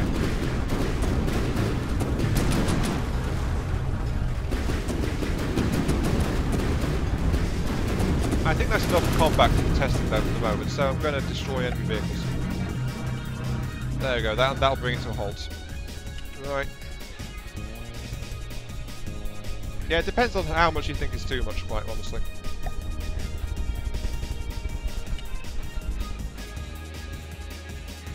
Let's set this thing with downslopes 3, actually.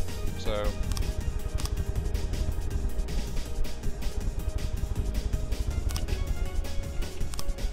there we go. Oh, actually, I'm in the wrong mode. Hang on. Mirror this way. That's what I need for this. So yeah, like that, and that. There we go.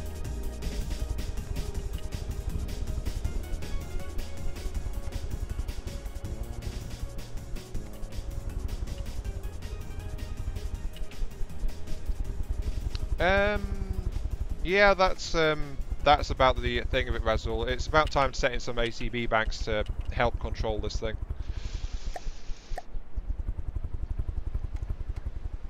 I did check that there is no ACB setting you can use for personal proximity, so you can't rig this thing to work out when it's close to you and when it's not.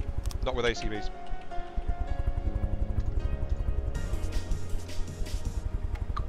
So let's see, another set of ACBs in here. Okay. Right. If enemy is... No, let's leave those two ACBs blank for the moment, actually. Right. When enemy range is less than 1 kilometer? Should we put 1.5? 1.5. 1.5 is where the main cannons start up. Yeah, it's just Bob actually, Tiny. 1.5 is when the main cannons become active. So actually let's put it 1.6. When you do that, then you want the AI. Where's the AI settings? AI. I know it's in here somewhere.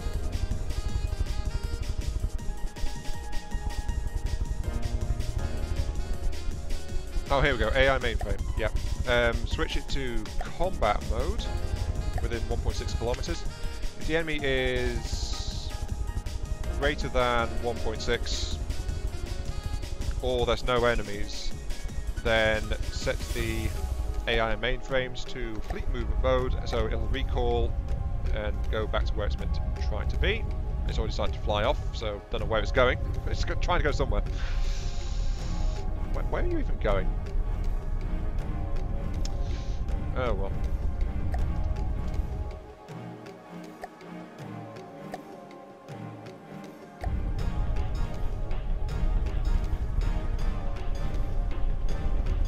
So that's one AI set. Then I require a couple of extra AI jets on here.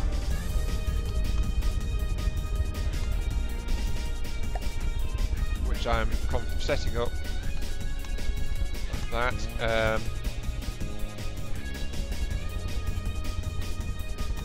Yeah, like that.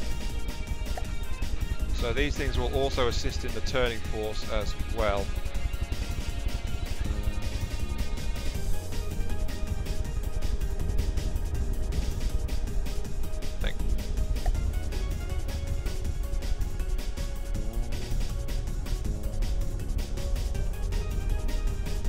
-10 delay before entering fleet mode.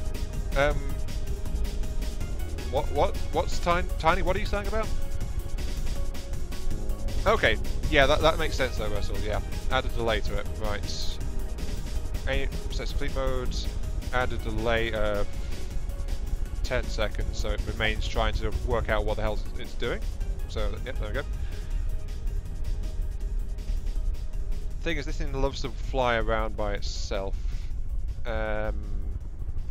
However, it does have 10,000 spare energy right now, so we can do something about the efficiency of its onboard battery subsystem. It's because it's got 10,000 odd spare engine power. So, yeah. We can increase its efficiency quite drastically, actually. Right now it's 13.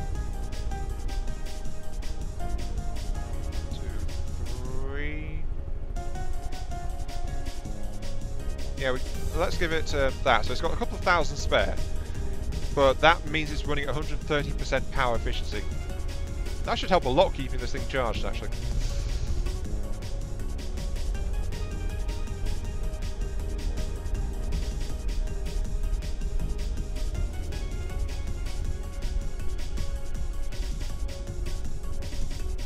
But yeah, this thing is quite nice, actually. I like it a lot. Okay, let's lock it in place. It's got sets of autocannons, so those help. It's got reverse thrust, turning thrust, a hell of a lot of forward thrust actually, when it wants to go somewhere. This music is like music when I sucked dick for the first time. Sure, Reapol, sure. Whatever you say, buddy. Whatever you say.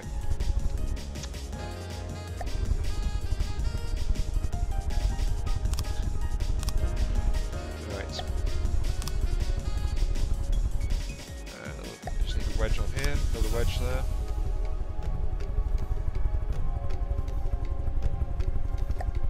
Actually, let's take this. There we go.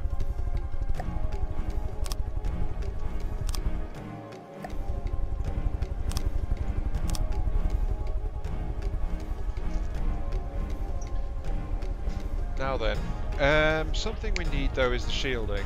We need to get the shielding onto this thing to help it be more survivable. And the best way to do that is, because it's actually symmetrically built, is I think to mount the shielding around this here. I think around here should be good. So we want the misc, we want the shield projectors.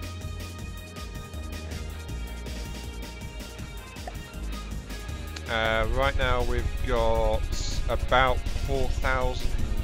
Actually, if I unlock it. Yeah, we've got about 4,000 odd spare power at this setting. So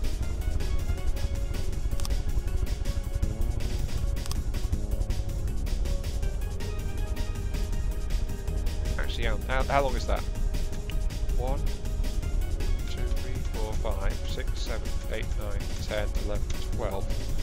So if we put it here, it'll decently cover the rear section of the crafts without, yeah, do it here. And then it can do that, and while stretching quite a distance forward. So let's get this thing set up. Right, width 25, height 25, right. Elevation is going to be something like 20 degrees. Azimuth needs to be set to 0. Drop the range to, shouldn't need much. About 2.5 meters, I think. That covers that, and covers the side guns, and covers everything else. Okay. Now azimuth, let's set it to be about 10 degrees on that. Get it some forward angling as well. Oh, that's backwards. Minus. But actually about 7. Just sloping it forward. So there we go, that's going to help out a lot with the shielding. Right. People go ooh because about body parts when as most people crave it, they encounter it, because we live in a society where we aren't animals. Well, it depends on what you define as animals and the level of modesty actually in the society, short Viking. That's the thing. And also, we are killing the planet, yeah. So, how smart are we really? Not very. Strength 4, that's 250. So, these 4 will be 500. So, 1,000 power to maintain all of these. Get rid of that, minus.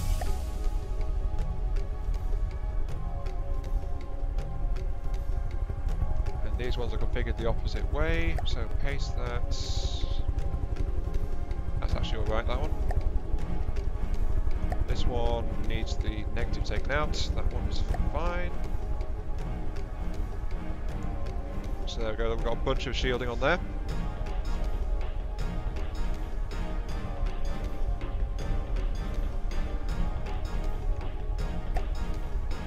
So yeah, that gives some decent all-round protection.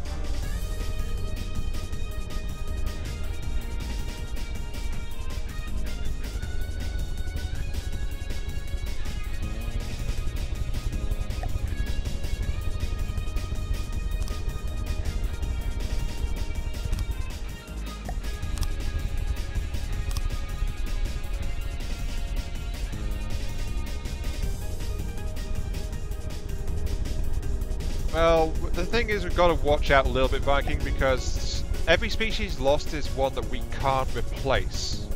So that is a tiny issue, to be quite honest. No pun intended, tiny, actually. So yeah, it is a little bit of an issue there, you know? Just a tiny bit. Need this to be as fast forward as possible.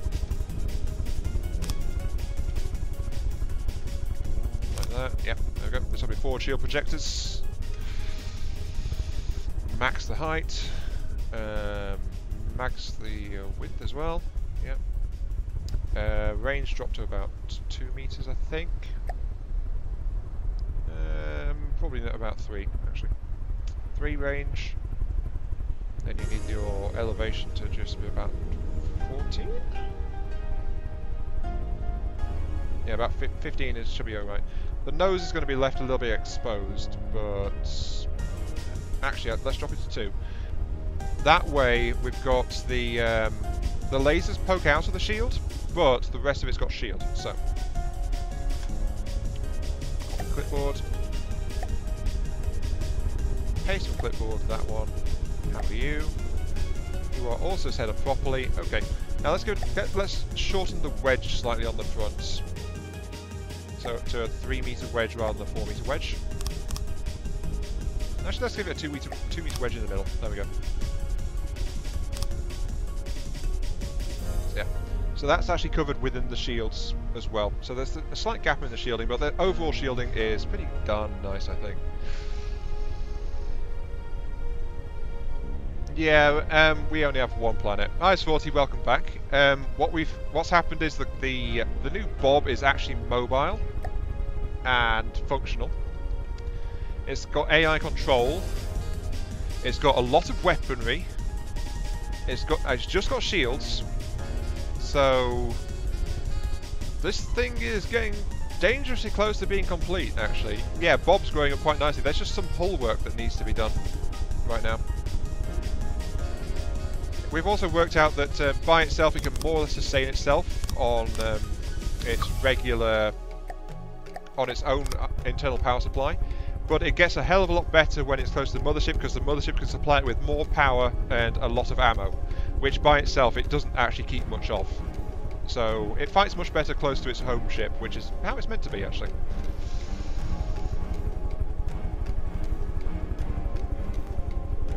Wait, what does Rasul say? Wait, global warming is a thing? Nah. Global warming doesn't exist. Not at all. No way.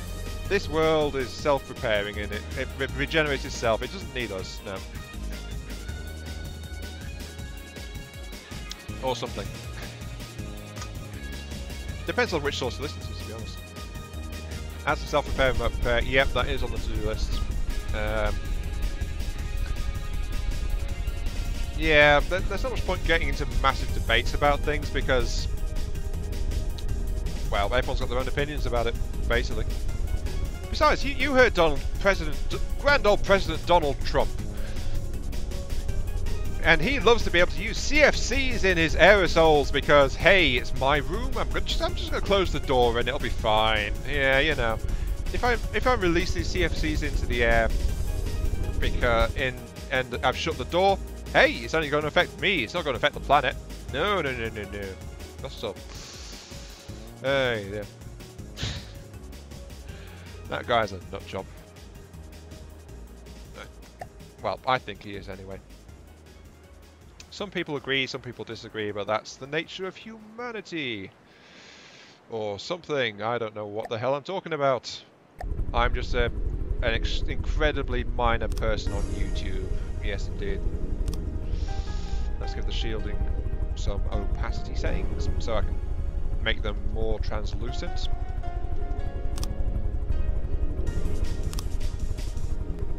Okay, that's all locked in. Right.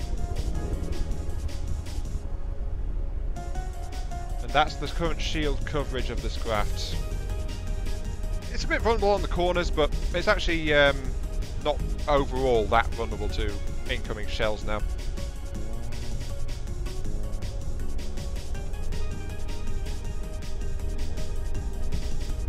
Yeah, that's why I said I'm not trying to educate. And that thing I said about Donald Trump and the CFCs in the closed room, that's something he actually went on record and said. So, yeah. That is exactly his quote from him. So, you know, think what you want of it. Fact is, he said it. So. There we go. If we turn that down. There we go, the shields are completely gone. Let's get at least a little bit of shielding.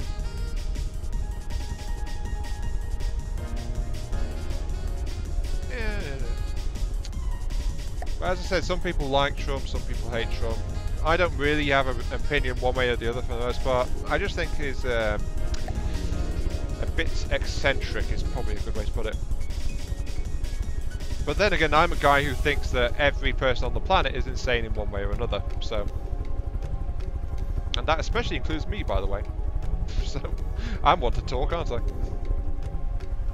Right, that's it. So, now we've got the shielding set up. The only arc lacking shielding is actually the rear section. Should probably do something about that, to be honest. Makes them less visible as well. Almost black.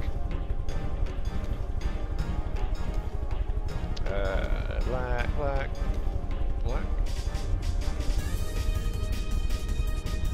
Really? Are you sure? Because...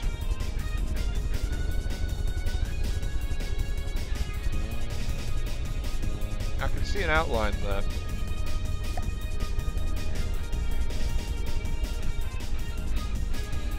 Yep, you gotta love the whole media editing and things. The thing is, I don't actually follow my local media either. So yeah.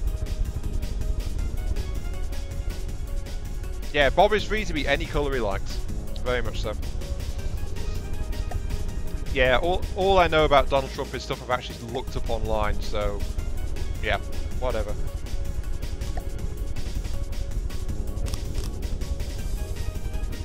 No, actually I want that to be a battery, so let's get those batteries back in.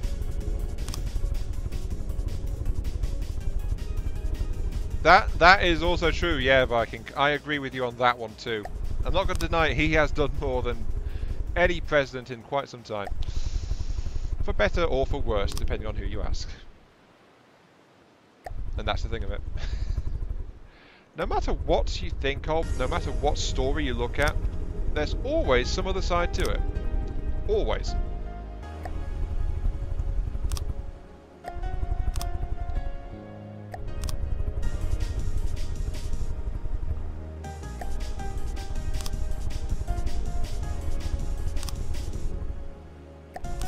There we go.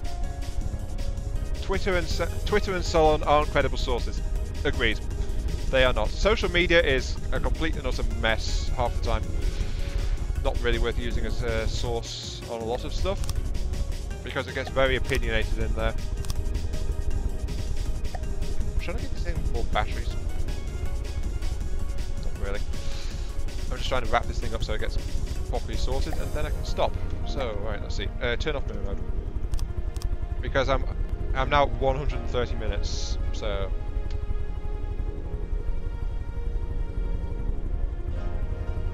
Yeah, there are benefits to any kind of government system.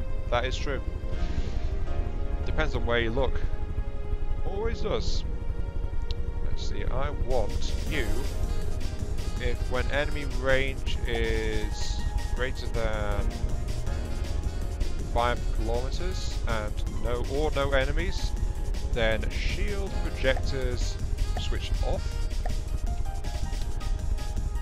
And enemy range is less than 5 kilometers, shield projectors switch to reflector mode. There we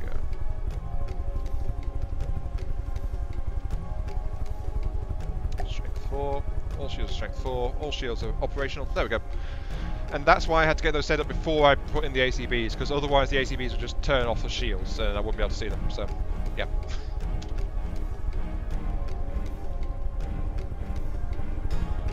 Yeah, I've actually got to agree with Sporty right now. This seems like it's getting a tiny bit heated. So it's all fine when it's good-natured banter and stuff, but if we're actually going to start an outright political system debate, then I'd prefer we don't really get that serious here, to be quite honest. Let's give that a couple of meters armor. Okay, that's just extra reinforcing on the armor. But yeah, end of the day, this is not about this is not a political stream. I'm not a political streamer. Yada yada yada. So yeah.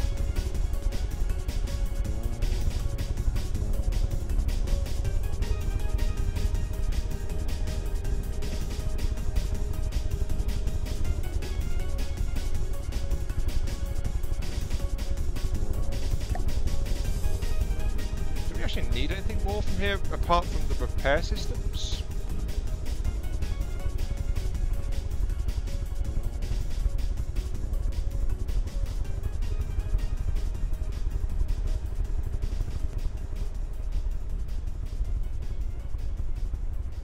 How's my... Well, Bob's sitting here getting slowly heavier and heavier, so yeah, I think Bob's having a great time of it.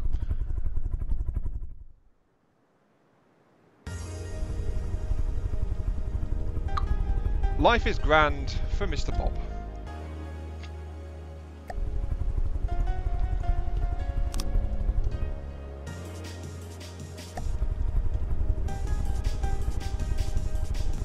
Let's have it down here. Downslope 3s, go all the way along.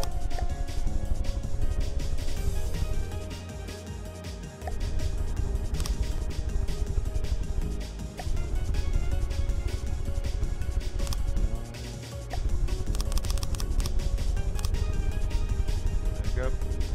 That gives it some storage spots.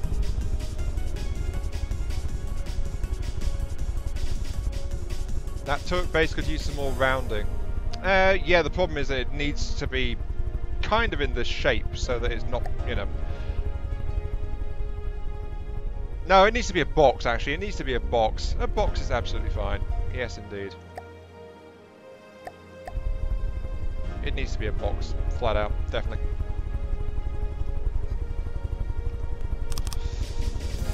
Never fear the box. Besides, it's not obvious at all, is it? Oh, no, no.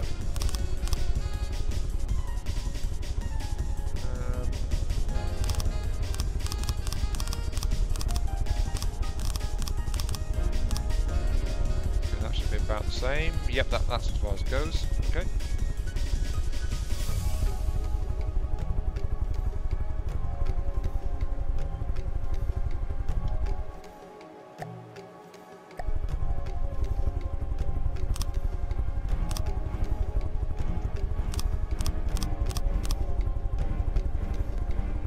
Go a bank of repair bots. Seems alright.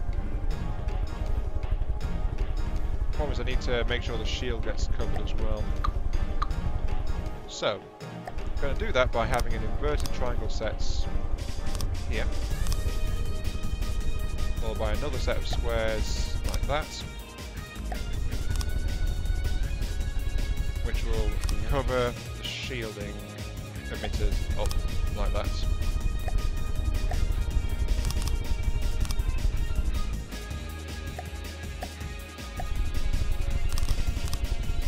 Now it just needs some repair tentacles, which I'll actually slot in to here. So there we go. Oops, wrong one. Don't want that type. I want the other type. There we go. So it's got a battery of 6 repair tentacles and 12 repair bots located in the wings. Let's add some dorsal mounted repair bots as well, actually, up here. Because it pays to spread these things out a little bit. Whoops, didn't mean to open that.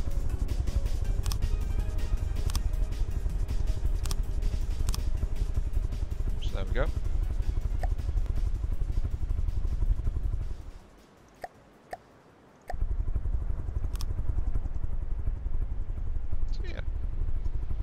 Support systems going in. I've got a good soundtrack on. Yeah, it's I've been thinking of this for a while actually, like, you know, having some soundtrack in for From the Depths, because I've noticed From the Depths streams and things from me tend to be a bit quiet, so, you know, having something in the background, just something to listen to groove on to, you know, or whatever your choice is, basically. Anyway, let's round out this thing just a tiny bit.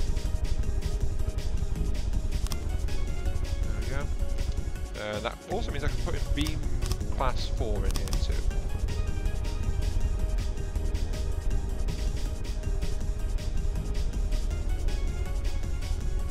I normally go for kind of sea green, actually.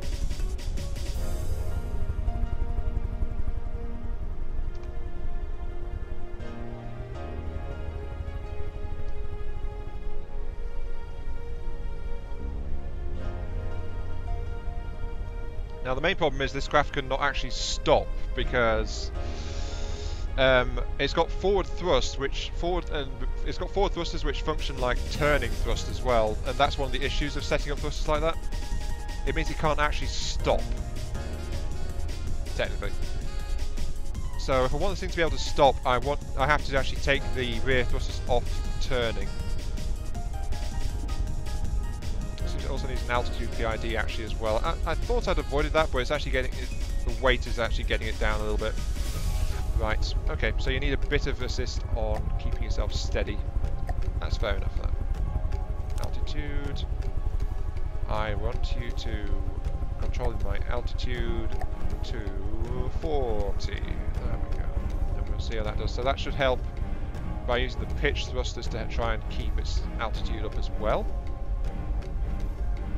And if it tries to drop below 40, then it'll kick in some thrusters. Yep, there we go. Now it kicks in the thrusters automatically to try and keep it up. Right. Sorted. Yeah, light and non-intrusive. That's what I was trying to go for when I was looking through tracks at the very start of the stream. So, yeah.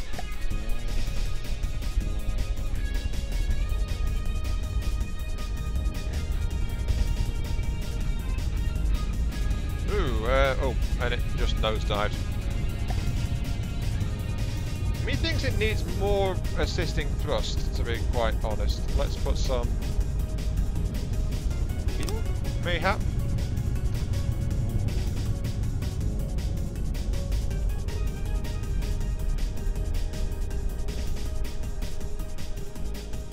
Now what's it doing? Rapidly climbing, actually.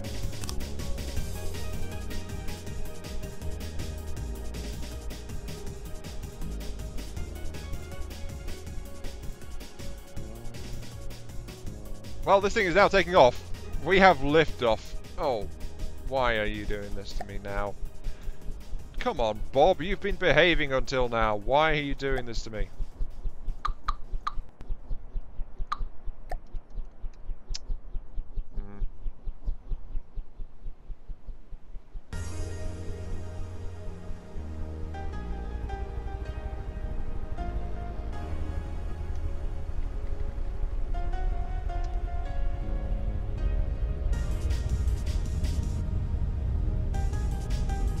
Not have enough roll stabilization. Is that what's going on?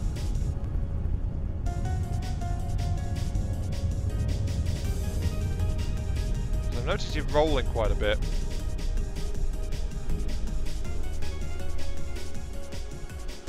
Use ATBs on the outside thrusters to turn them off in fleet modes? Could do, but that would actually disable the turning thrusters at the back as well, so not ideal. Yeah, the simple one would actually just be to convert these purely into forward and reverse thrusters, rather than turning thrust.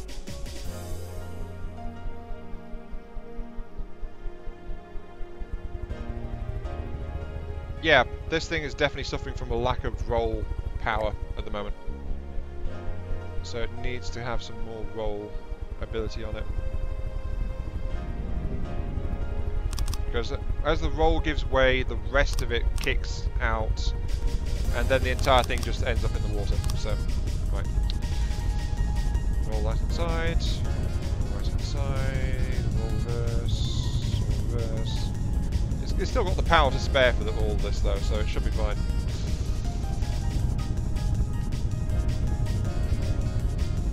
That's some roll reverses, yep.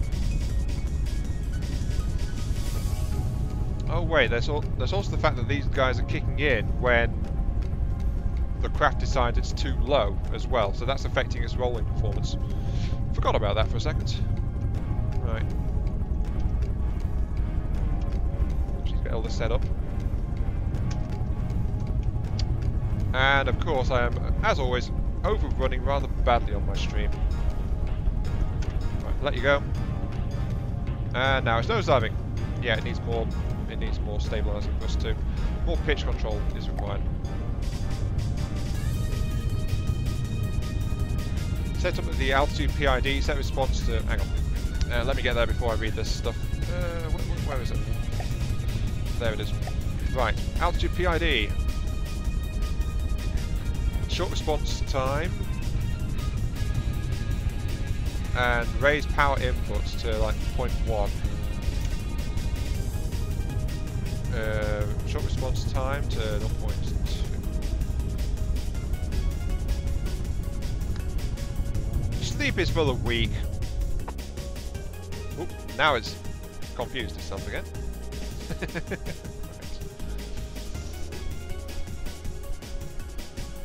Right. Oh, pitch control. Why aren't you doing a thing? Where's the pitch control? You're the roll, you're the pitch. Right, pitch. Come on, pitch. You're meant to be doing a thing. Thing there. Okay, yeah, pitch. Let's increase the response time to that as well. Make the pitch more responsive too. Okay, now it's plummeting towards the earth. Right. Set integer to... What? Set integer to unlimited. The response time is the third option. Oh! That makes more sense. Right.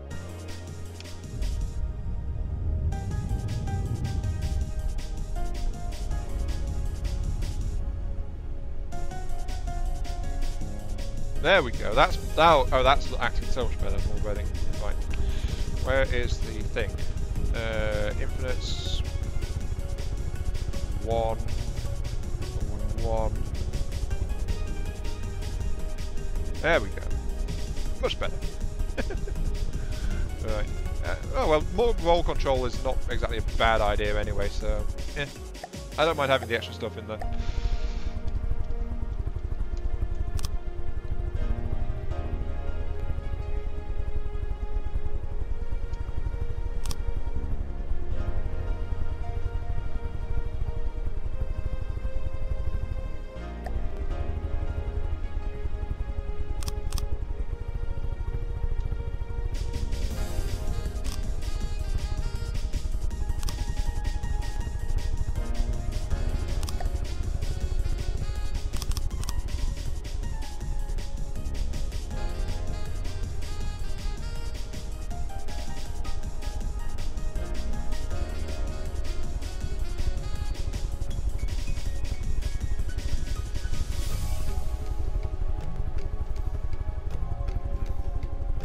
Are running, aren't you? No, you're not. You're.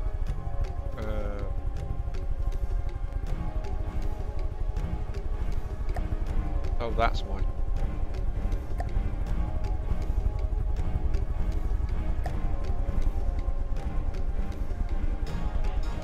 Take off the reverse functions. That gives it more turning, right? Yeah, media is like there really isn't much we can do about it. Media's gonna be media, and we're gonna complain about it, and there's nothing we can do about it.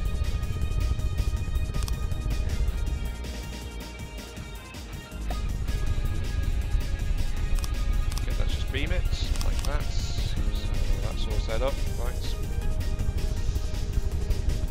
And then some down slopes there.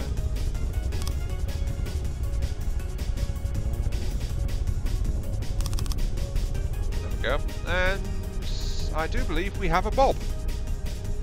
Okay. It's got shielding, it's got a whole bunch of weapons. It's power stable by itself pretty much. Its top speed is 76.4 right now actually. Huh. So yeah, this is technically a drone, but it's also technically a combat craft in its own right as well. So yeah, that is a thing, apparently.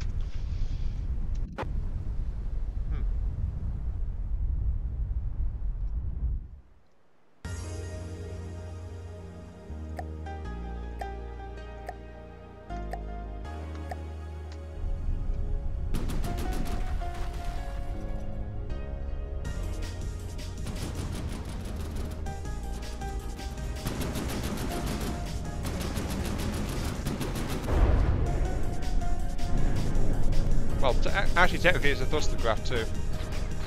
But yeah, that is a bob. I do believe it.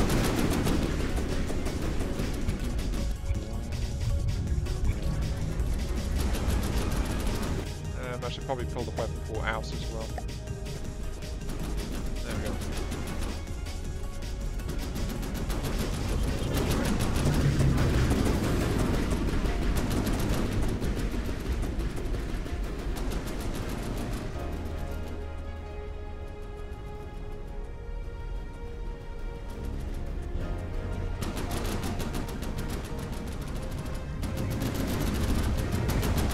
Okay, there's one thing I do need to do actually, which I forgot about for a bit, Razzle, actually. That is, double check the bobberific detection gear, make sure it's all working properly. This is not, so... this thing doesn't actually have any initial detection systems on it. Slight issue.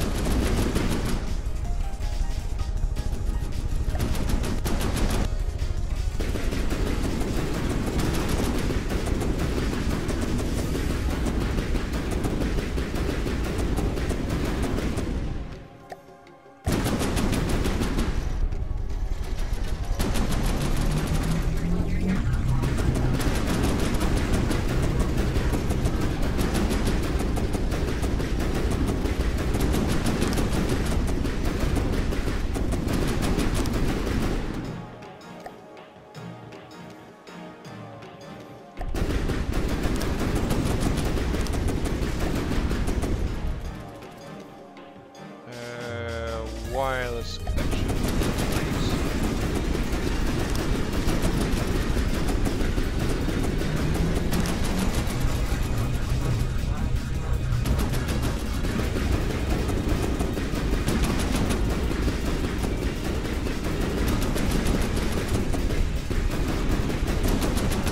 Yeah, that is not enough processing power. This needs more processing.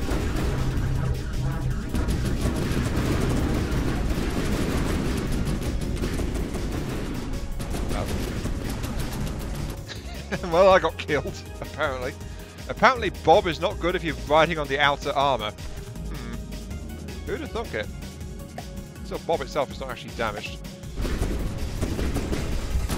But yeah, sitting on the back of Bob while you're getting shot at is not good. Add an internal wireless spoofer. Spoofer? What? So where is the enemy actually, is it? Oh, it's above. Alright, I see.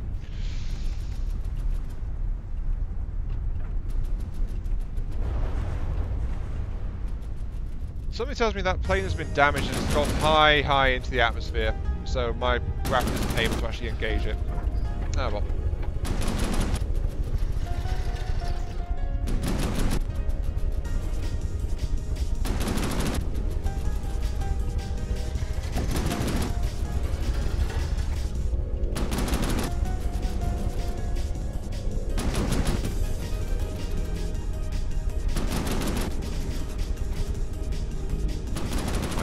Why is there a jet engine in here? What? Oh, there isn't. It's just empty. And I can see a bit of a gap where I've not finished the armory. Right.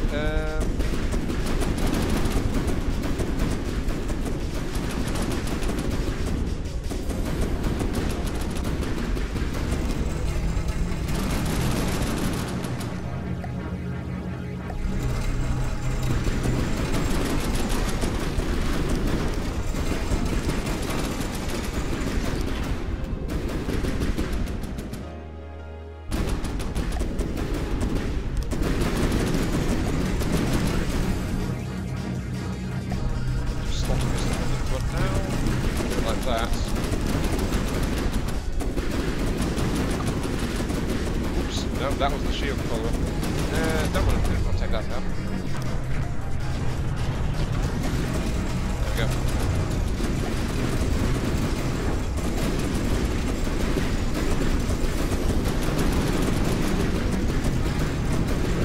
A wireless transceiver. Wait, what? Wireless transceiver? This thing has already got full wireless sets, actually.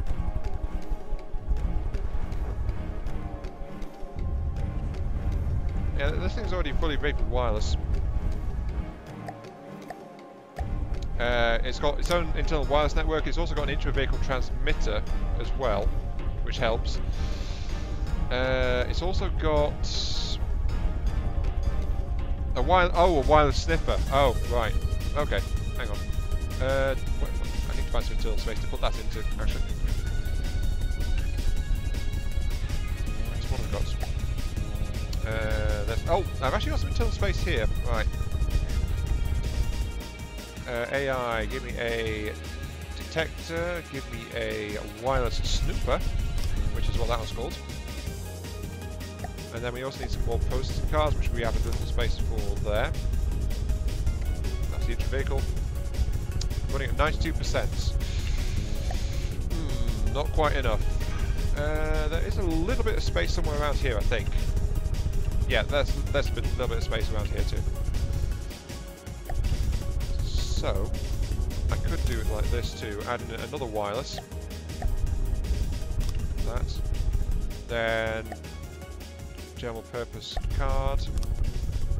99, like that. Okay, that is now fully functional. Transceiver, the receiver. What? Hang on.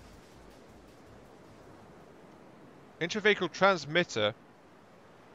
So, yeah, intra-vehicle transmitter. That is required for all sharing between vehicles. It's also got wireless transmitter on the AI core itself, and wireless receiver on every other place. So, yeah, this thing is fully rigged up for wireless. It doesn't need anything else for that. So, yeah, if you're talking about something else, I'm not entirely sure what you're talking about, unfortunately. Also, the enemy is dead. Long live the enemy.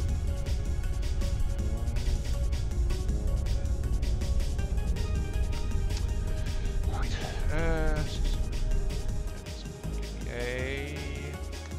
Gotha, please.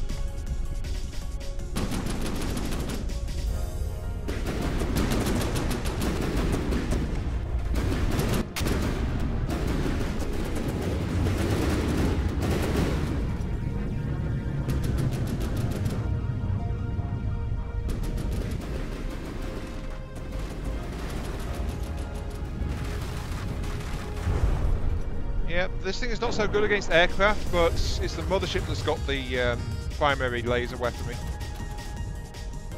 So yeah, it's already fully equipped with all wireless stuff. This time I made an aesthetically...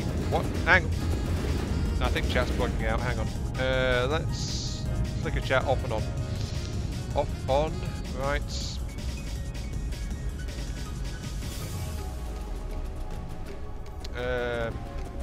Also said I think I'm missing something about an aesthetically pleasing hull.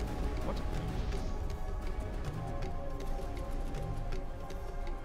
Oh, Stefano, welcome to the stream. Yeah, made an aesthetically pleasing hull. Bravo. I make random hulls basically at this point. This is a complete hull. There's a difference. Pick the right wireless stuff. Smoke normal tobacco. Normal stuff kills you, but your lungs. 100 people. 100% of people who've drunk water have died. Yep, that is actually 100% true. There's also the fact that water is actually toxic, if you guys didn't know that. So, yeah.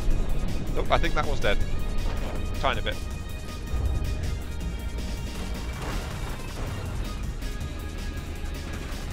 The only problem is it's attacking salvage. Turn that off. Don't want you to do that. All people who've slept have died too, yes. Everyone who's breathed air has died.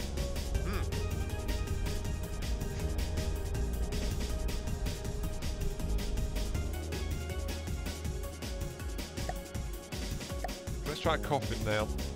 It's the coffin nail, there's the coffin nail. Hello?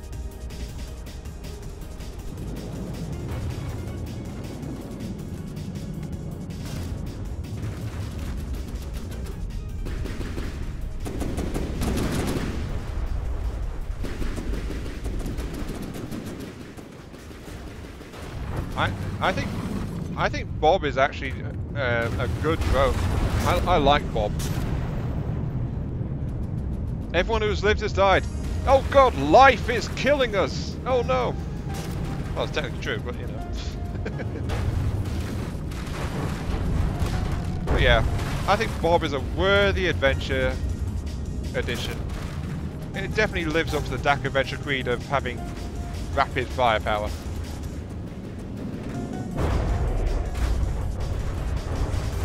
It's not the most powerful thing, but it's flexible, so you know.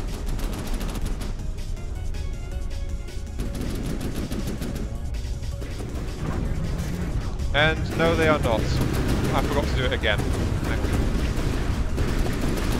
There we go.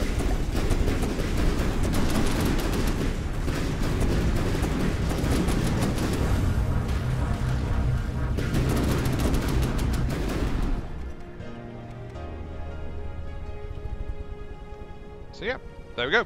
Bob. The Dakka hat. Really?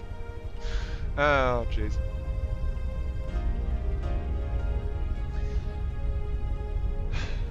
I've tried to make something symmetrical as a heavy combat drone. Which, by the way, still has a top speed of 76.5.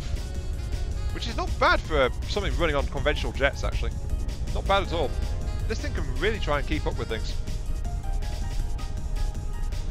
But then again, the thing, of course, it's got to keep up with is the mighty dirt fin, which is this guy. So if Bob's going to keep up, it's got to keep up with this thing, which can move way faster.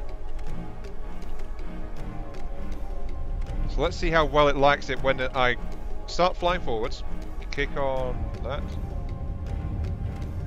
and then I kick in the afterburner. Oops, and I hit the wrong key. Of course I did. Key is that one. Boost! Forwards! I think Bob's part of the wrong fleet, actually. I think Bob's in the wrong fleet, that's why it's not responding to this. Okay, let's all stop. Right. Bob and the mighty dirt fin, you guys are part of the same fleet. Wait. What fleet is Bob in, actually? The mighty dirt fin is there. There's Bob. There's Bob, right. You two are supposed to be in the same fleet. Hang on.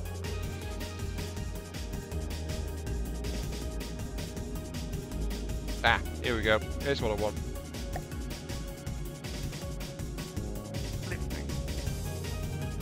Oh, you guys are too far apart.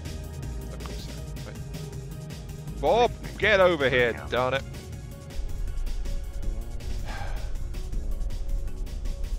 Yeah, this craft goes 122. It used to do 140. But then I turned down the engine because it was just burning too much fuel. So yeah, don't worry, Razzle. I've told it to fly out, so it should be coming.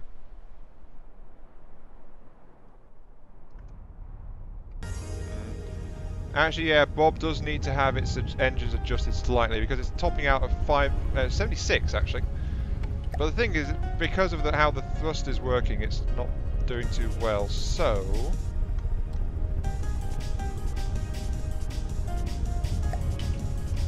I'm going to take those back thrusters off its turning assist, just so they work like when it's trying to go full throttle.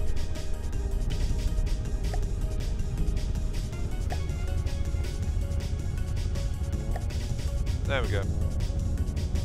And now it does 87. Now that I've done that. Of course it does.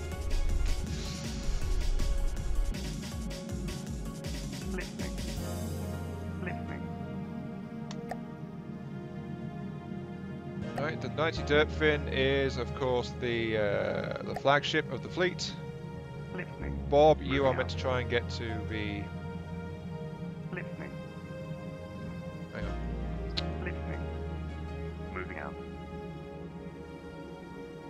Oh yeah, of course, Dirtfin's cruise control is not actually on. Bob, you'll try to maintain position around there-ish.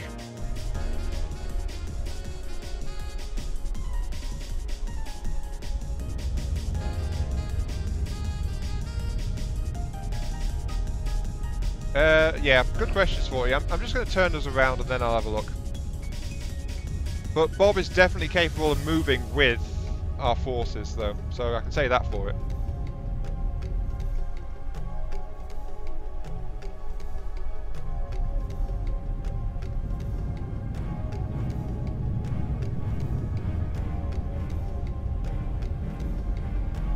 We almost had a collision.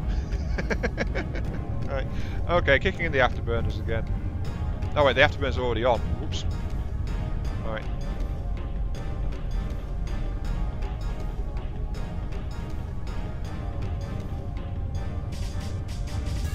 $56k. So Shortest Viking is guessing that Bob costs $56k. Does anyone else want to weigh in before we have a look?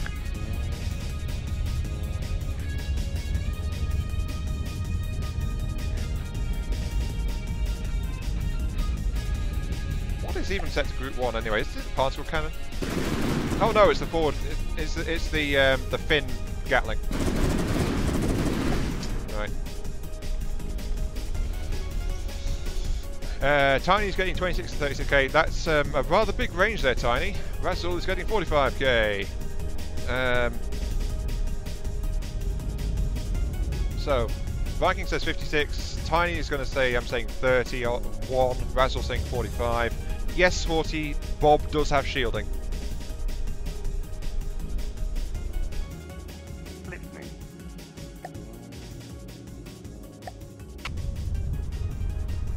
Okay, here I am standing on the back of Bob. Right, here we go. Sorty's saying 42k. A Googleplex. Yeah. Sure. Okay, let's see. What does Bob cost? 40k, 41k, pretty much. So yeah, 40k and 700. And for that you got a curved metal hull, a top speed of 86, decent turning, dorsal and ventral multi-shell Gatlings, and also point defense lasers and autocannons. And a full suite of detection gear too, and all over shielding. So yeah. So yeah, Sporty pretty much nailed it. Oh, and self-repair and cargo capacity too. And an internal RTG electric power supply. This thing has actually got a really comprehensive suite of features on it, to be quite fair. It's got a lot of features on it. Running against an iconic D1. First I've got to save it though. I've got to save Bob. Bob will be saved. Because we've actually managed to build the bobbiest Bob that ever bobbed. You are Bob. Oh, we're going to wipe. We're going to wipe. We're going to wipe the original Bob though. Oh no. This is actually going to be the combat Bob. Save Bob as the combat Bob. The Bob Mark II. Yeah, sure.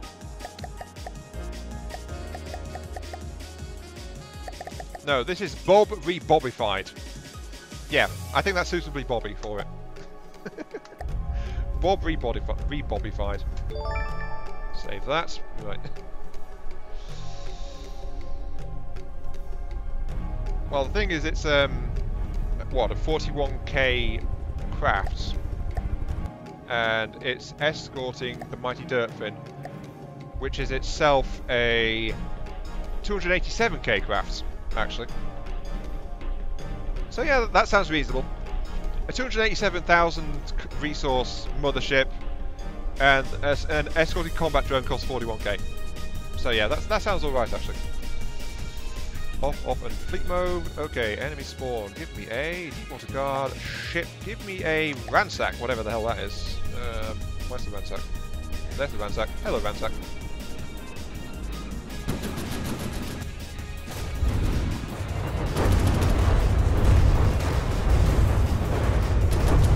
Oh, jeez. Well, that was a nasty explosion, wasn't it?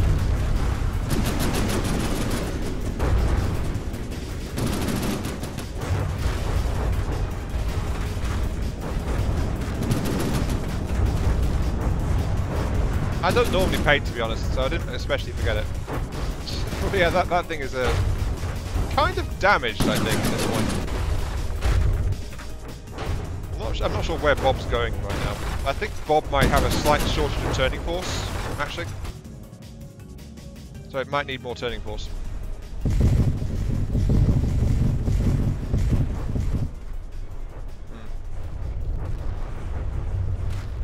Still, I think Bob's won against the ransack, whatever that is, so yeah. Yep, that's 2 damage, it's dead. Okay. Enemy spawn. Give me a Corsair, please. Oh, there's... Oh, that. Hello, Corsair.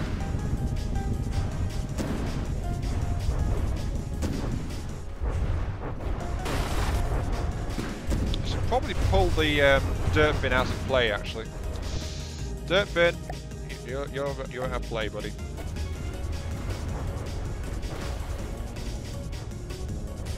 Because it's unfair for the dirt bin to be acting as a massive decoy. Moving out.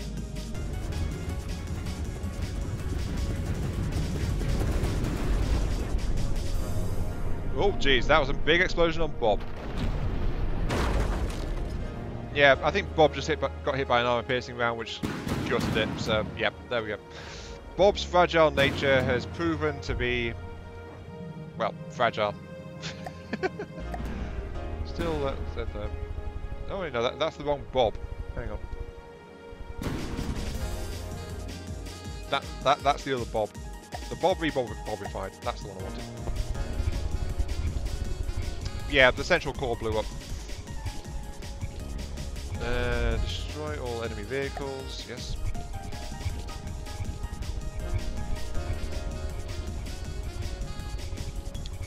And well, the thing is, it's all the same, Swarty. If a shell breaches its central compartment, then the twin turrets go up, and so does the vehicle's internal ammo reserve. So, yeah, that is the main weak point of the Bob in this current form. If it gets penetrated, it's going to go bang on that core piece of its hull.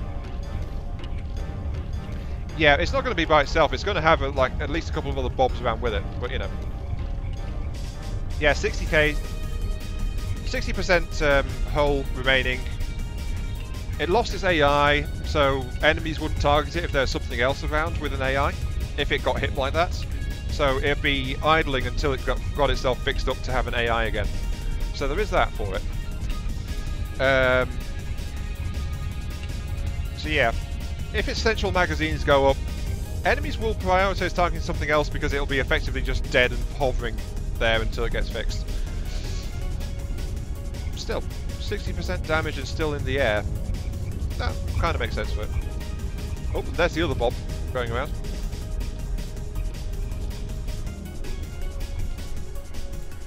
Hello, original Bob Mark 1. Oh, that ransack attacked the other Bob. The other Bob's been damaged. Oh no. Oh dear. Yeah, pull you out of play actually.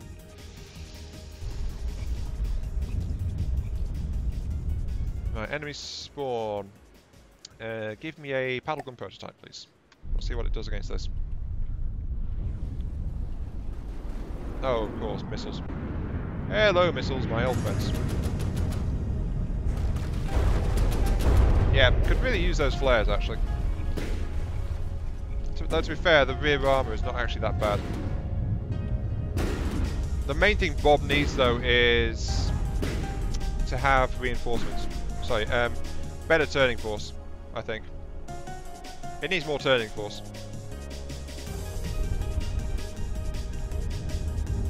So let's actually get it rigged up with some. Let's see. N.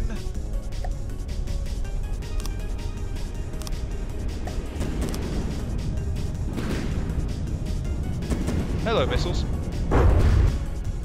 It's hello, missiles.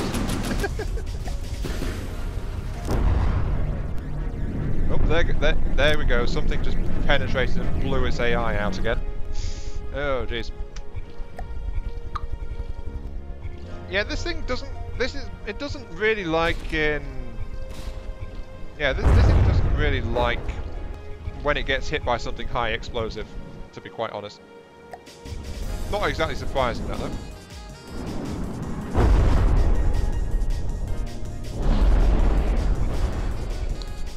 Still very much in the air though, and it is... what? Yeah, it's still in the air, and it was down at 55% hull remaining as well. So half of the craft blew up, and it was still airborne. So it's not going to crash into the water very easily at all.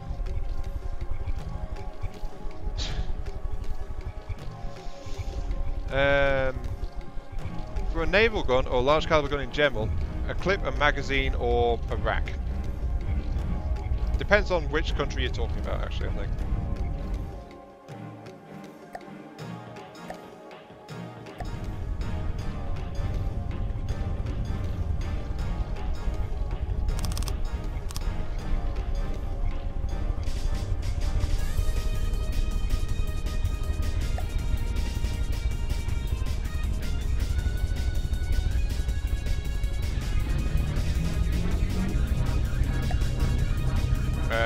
What are you doing? There we go. Some forward turning force just to help turn it at the front.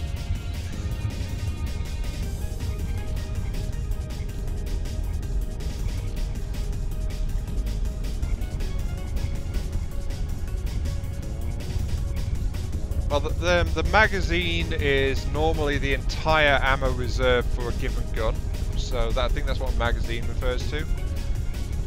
A clip holds a fuse to make it easy to load up the magazine. Yep, that's also works out as well. I don't know. There's so many ways that it can go, really.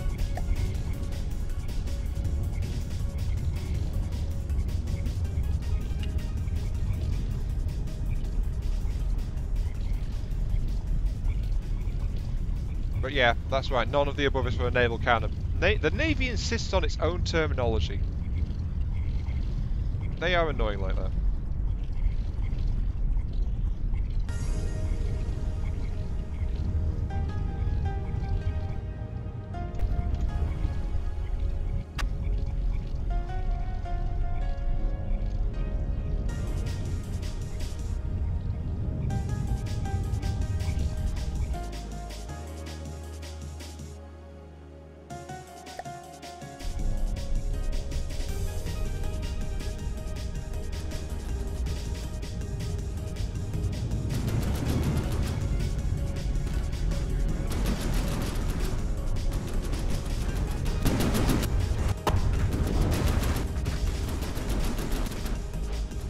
See.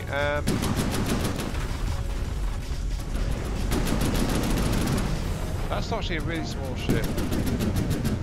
Yeah, I believe it is 20mm becomes a cannon.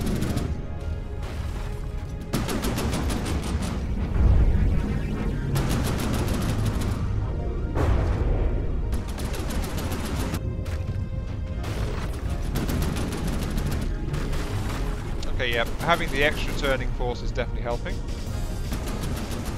Because it's staying in range of its lasers now, it's got those nose jets helping it.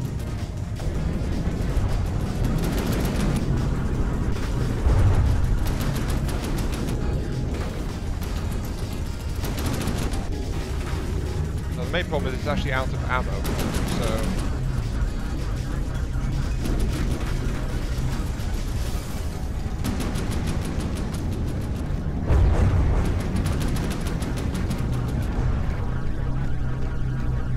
Yep, that looks dangerous. Right. Radar flares. Yep, I'm about to start adding those. Wait, radar flares? You mean that like they have a radar pod on them or something?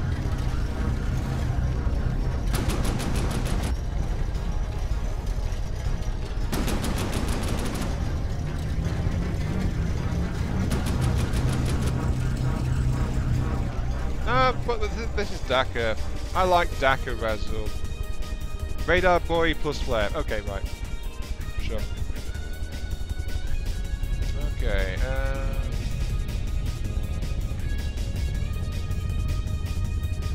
Yeah, I do believe a rack is horizontal, yeah. What is here? Oh, just metal. Okay. Alright. Control. ACV. Activates. Hostile missile is closer than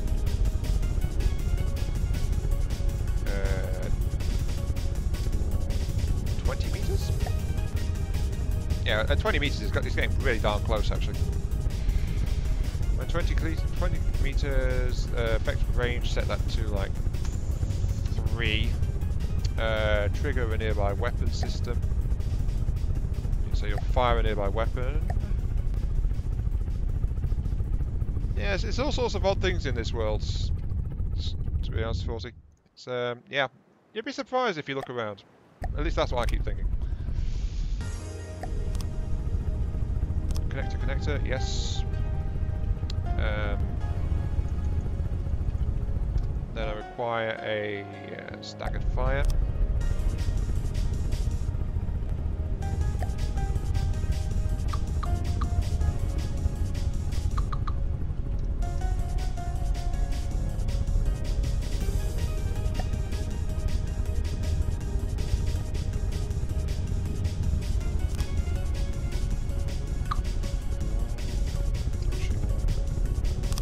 Let's have a 0.2 delay on that.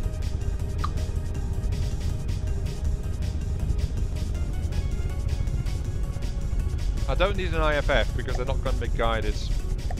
They're not going to be self-mobile, so they don't require that.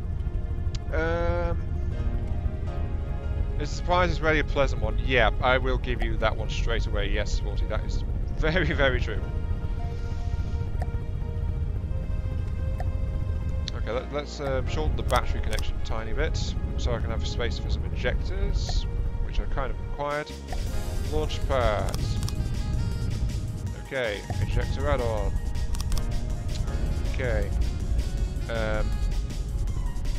Actually, I need to get the weapon port in here.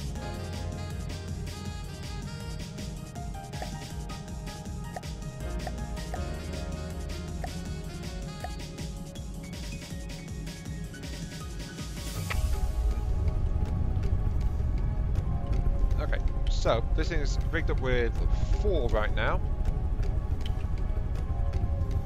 The IFF is to avoid them having to attract friendly missiles? Really? Huh, okay. Alright, add an IFF then. There we go. Didn't know they did that one though.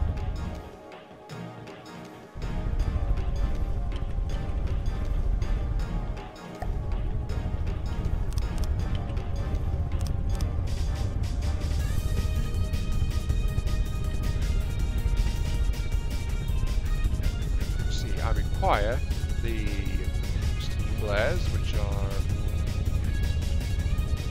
sticky flares, there, and then I require the radar, wherever the heck that is. Radar? Radar, where is it? Radar boy. Okay, right. Night delay, Nero. Post ignite delay, pop drop delay is what? Done. I don't know what that is. Warhead arming. Right. 1. Kick them straight out. Yes. Assign to all missiles. Yes.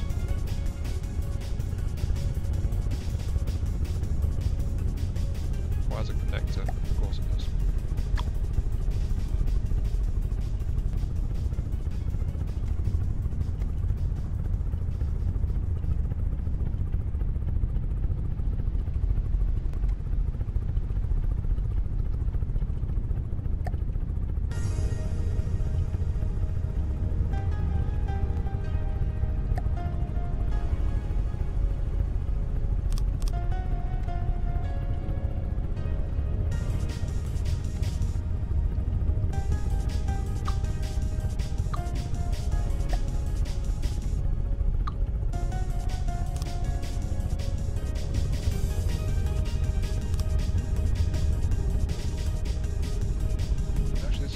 There's batteries. What am I doing? The battery storage beam. This would be great. If I do it like that. Actually, a bit of a till. Extra battery space is a good idea anyway. So make sure mirror mode is on. Mirror mode is on. Yes. Make sure that's all batteried up. Yes.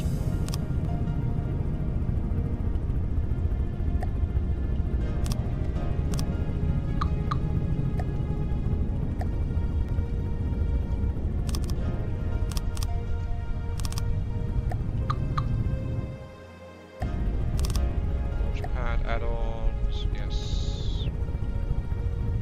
You're wobbling a bit, are you okay? Yeah, you're doing okay. Then I can just add on the, once again, the missiles. I want to add the gantries back. Gantries, right.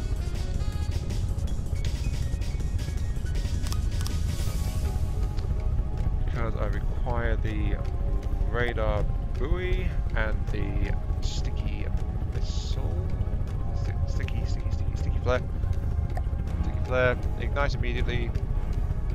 Warhead arming delay 0.1. Right, so that will kick out and ignite immediately. Assigned to all things.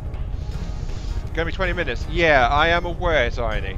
Yeah, I am aware. So, yeah, Epic, I prefer to combine an overall battery rather than like have multiple batteries at once. It's easier to do it just like a single electric motor. So, at least I think it's easier. Don't know how true that is or not, but that's just how I do it.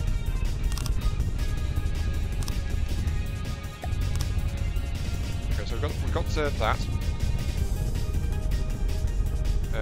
Now we just need to have the radar buoy holders to actually get the radar buoys out there to do the thing that they're meant to do, to live their glorious life protecting me because reasons. So I need AI. It's because I want to get this thing done basically, but then it's like, let's add another thing to it. Yes. Here we go. Radar buoy holders. Must be connected to a mainframe. Of course it must. Right.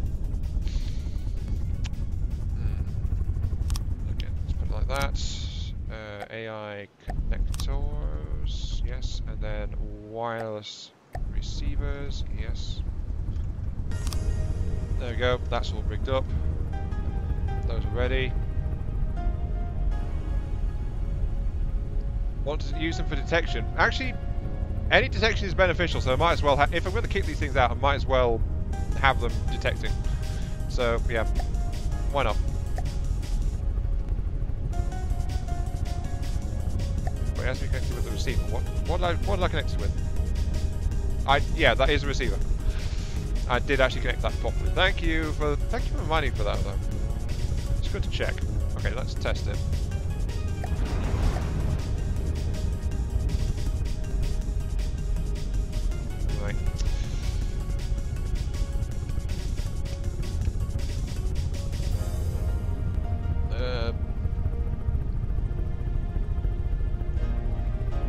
Oh, ignite delays on 0.0. Of course it does.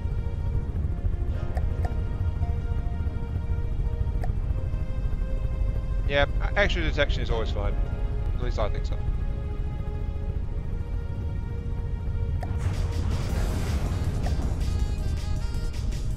Okay, I have no idea why it's acting screwy with the ejectors. Why are you guys unhappy with the ejectors? Oh, you're saying you're not connected to an ejector. Oh, no wonder you're having problems. Jeez. Also, why is there a massive gap here? Oh. Right.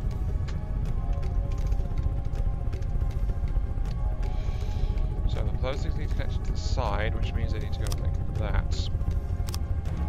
Right, those are connected. Those will eject properly. Yes.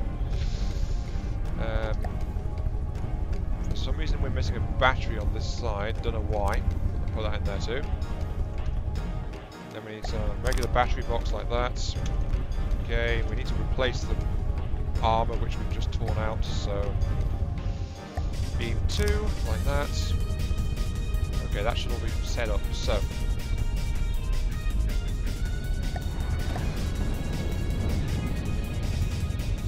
There we go. It kicks out 4 flares when it's like that. Yeah, I forgot for them then. It's late for me too.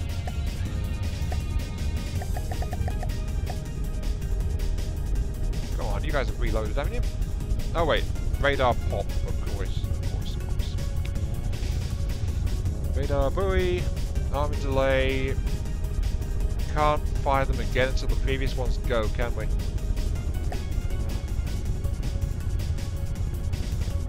Which is one of the drawbacks of having a flare rigged up to a radar buoy launcher. Because the radars just can't be relaunched, can they?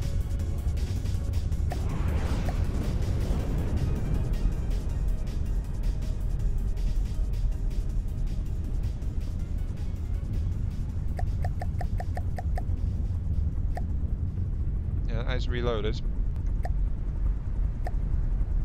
May need 12. Yeah, I was just thinking of like 3 or 4 times more. Which is going to add more to the internal structure of the ship. Yeah, we need way more. Jeez. That is taking way too long. It's just being hamstrung by the fact that it requires a free radar buoy to launch. There's a little bit of internal space at the front. Hang on. There's a bit here. Okay, we can have some here. Is there any on that side? No, that's where my complex controls and things are. Okay, so we can add some here. Which will be...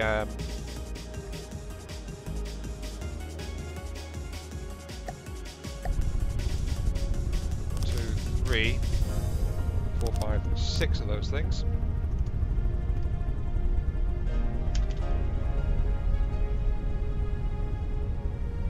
Just like the one here, I don't need to add them to the AI, really? Oh wait, yeah, because because we only need them attached to the AI if they're going to act as detectors. Right.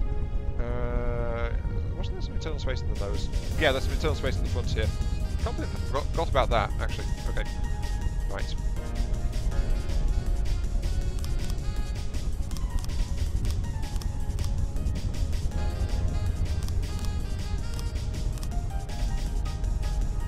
I should actually get these beams back sorted out. Beam 3? Beam 3. Okay, those are fixed. Oh, jeez. Apparently there's some excess thrust at the front. And it's not... What the frick is going on? Yup. Alright, so if we set you all like that...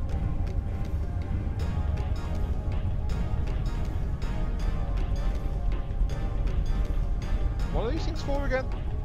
I forget.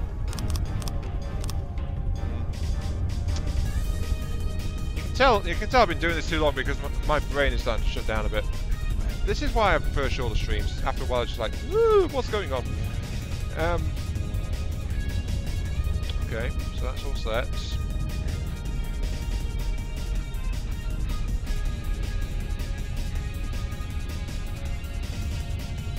Each buoy takes 3 processing power, really? Wait, does that mean my AIs are overloaded? No, my AI is currently actually fine.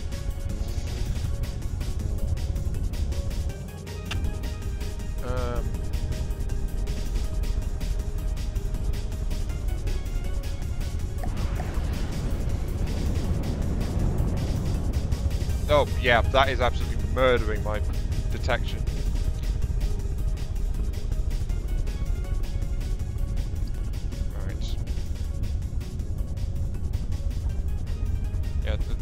They only take the detection though while said buoy is actually out and about.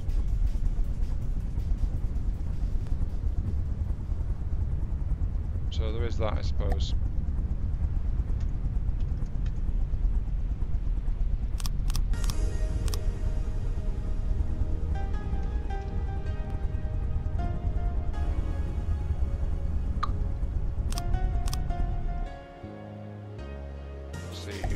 some general processing in here, then that'll help. Right, let's test.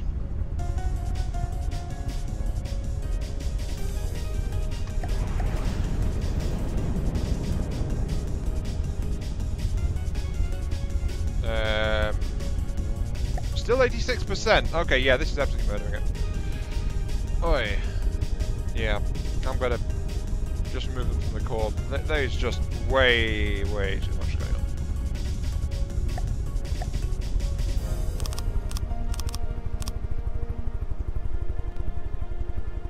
What did I just delete? Oh. Bugger.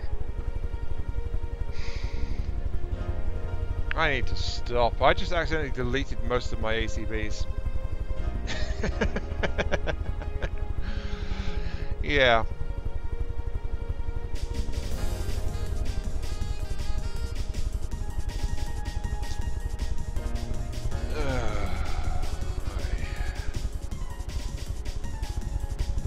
Yeah, I just accidentally deleted most of my ACBs.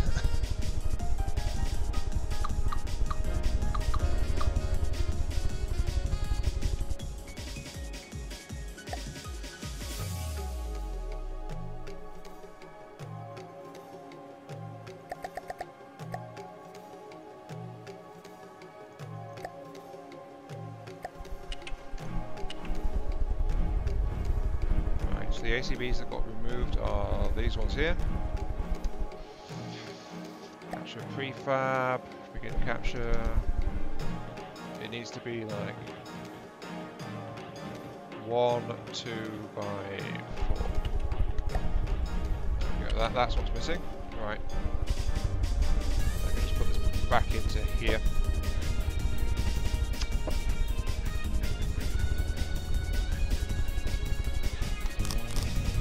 There we go.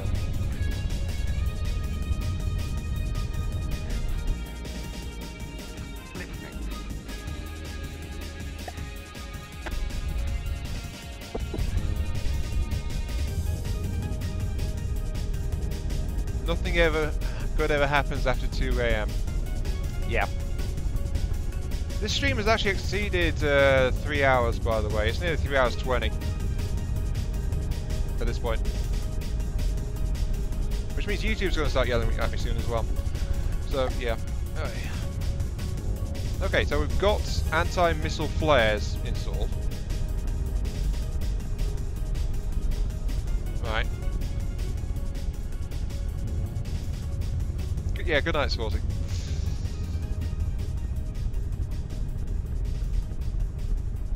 We've got anti-missile flares. We've got... we should have the detection gearing set up.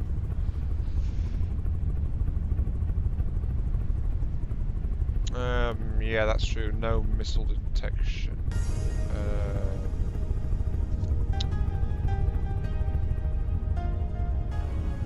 More into IR cams. I build a vehicle under 30 hours. Well, yeah. Yeah. I think that's... I don't really understand how much of a serious question that actually is, but yes. I build fully functional vehicles in well under 30 hours usually. So, yes, I guess. Need a wireless receiver, yes, that's... Then we need munition warners. There we go, that gives side and rear coverage of the vehicle for the anti-missile detection. And enemy spawn, give me a red tuner, I think it was.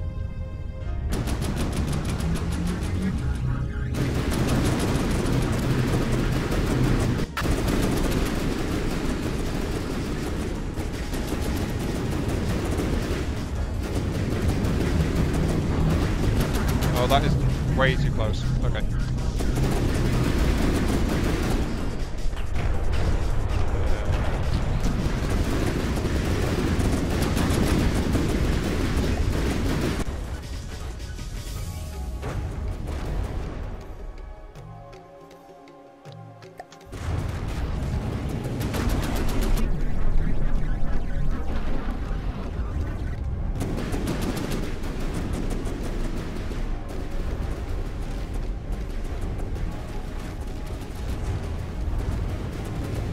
Yeah, those flares are not really managing to decoy things. Not much.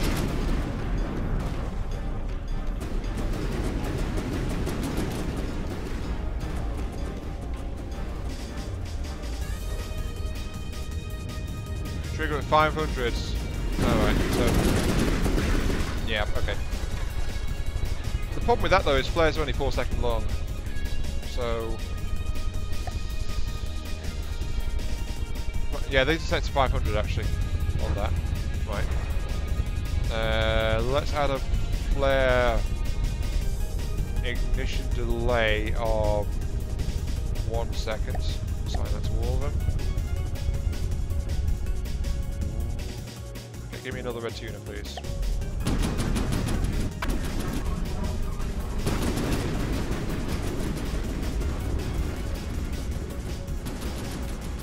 Yeah, that's helping. Having the flares burn longer is really, really helping. The fact is the flares are just too short-lived right now. And they are staggered by 0.5 vessel. They are. No, let's make a longer flare. That's what I want to do. Make the flares last longer. It'll slow the base of fire down, but they'll be a lot more helpful. So.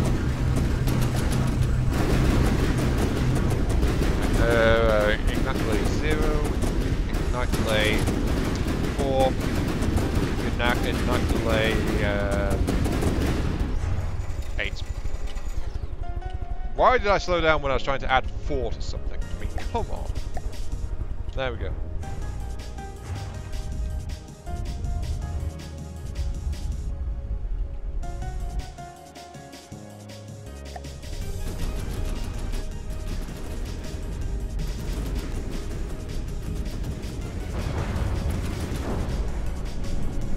Yep, there we go, that's doing it.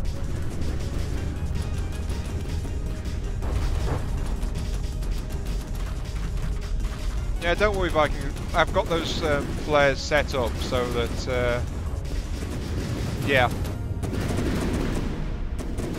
So the flares, oh wait, you mean have some of the missiles set to fire faster? Oh, I see.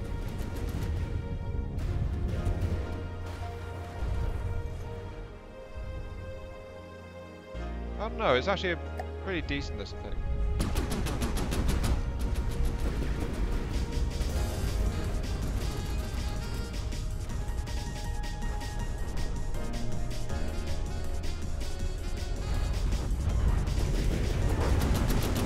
Yeah, those missiles were just too close for it.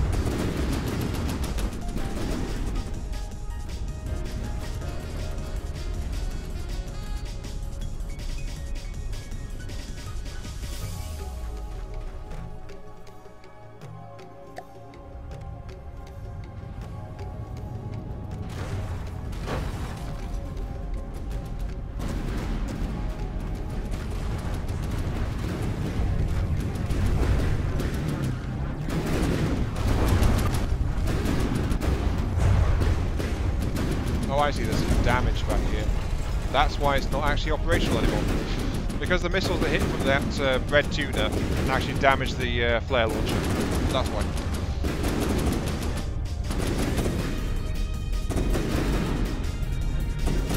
Now, this is going to be my last test fight. I really need to stop.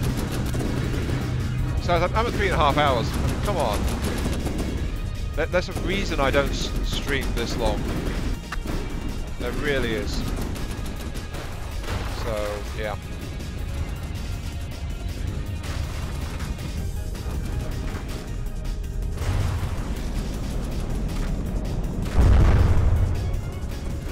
Share the craft, please. Okay. Oh, the other reason that it's not working anymore is because it's out of ammo too.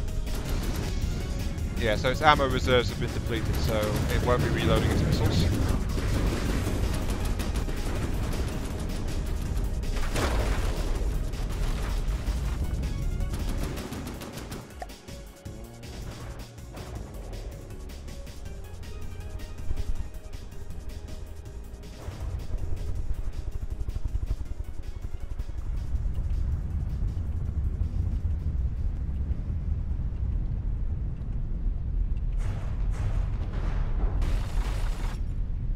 Then you can remove the use of simple Dakka air autocannons.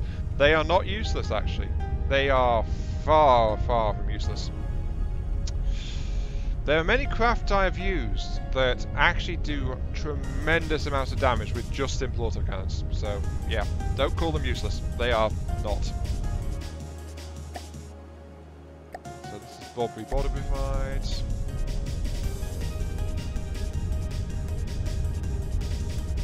Not really. I mean, it's functional now.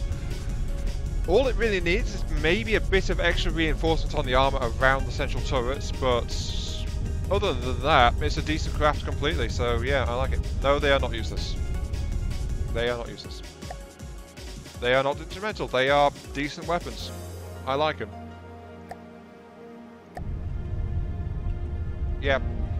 If you've got ammo, autocannons are decent things to use them on. They can shred lighter ships by themselves. They don't need heavier weapons. If you've got a lighter ship, simple autocannon is more than enough. They can even damage some more heavily armoured ships too. And yeah, this thing, you got to remember, it is actually a supporting drone rather than ship by itself. By itself, it runs short on ammo, and then its electric system will suffer after a while as well in full combat mode. So it's meant to have another ship nearby supplying some of its extra resources to it, because its weaponry functions a lot better with a mothership giving it an ammo supply. So yeah, this thing is very much a supporting drone. It's just that it can also function relatively well by itself to catch up with this mothership if this mothership runs away and leaves it behind for whatever reason. But yeah, it is a drone first and foremost.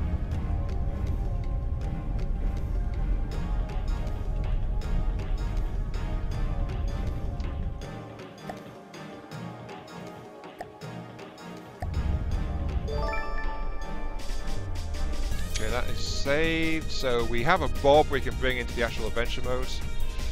It is now worth 44,500. There we go.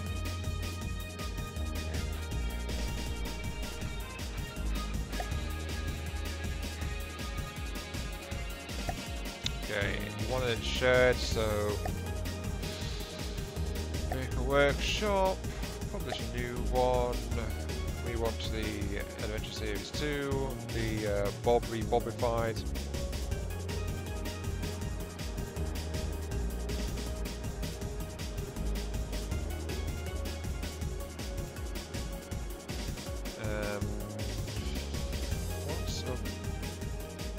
Once upon a time, my Dakkaventure.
Sorry, I'm focusing right now. Like, if I don't focus on it, I'm gonna put in a lot of typos. So that's why I'm not really speaking.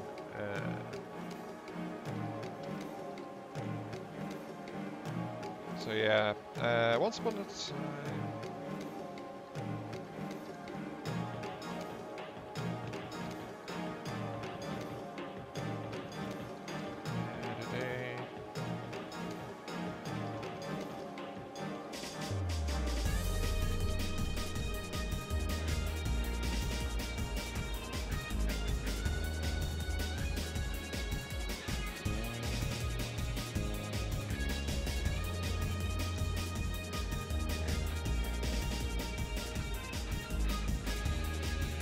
There we go. Okay.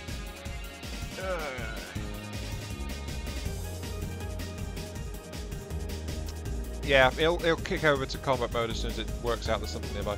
Anyway, once upon a time, my Dakkaventure series had a supporting drone called Bob.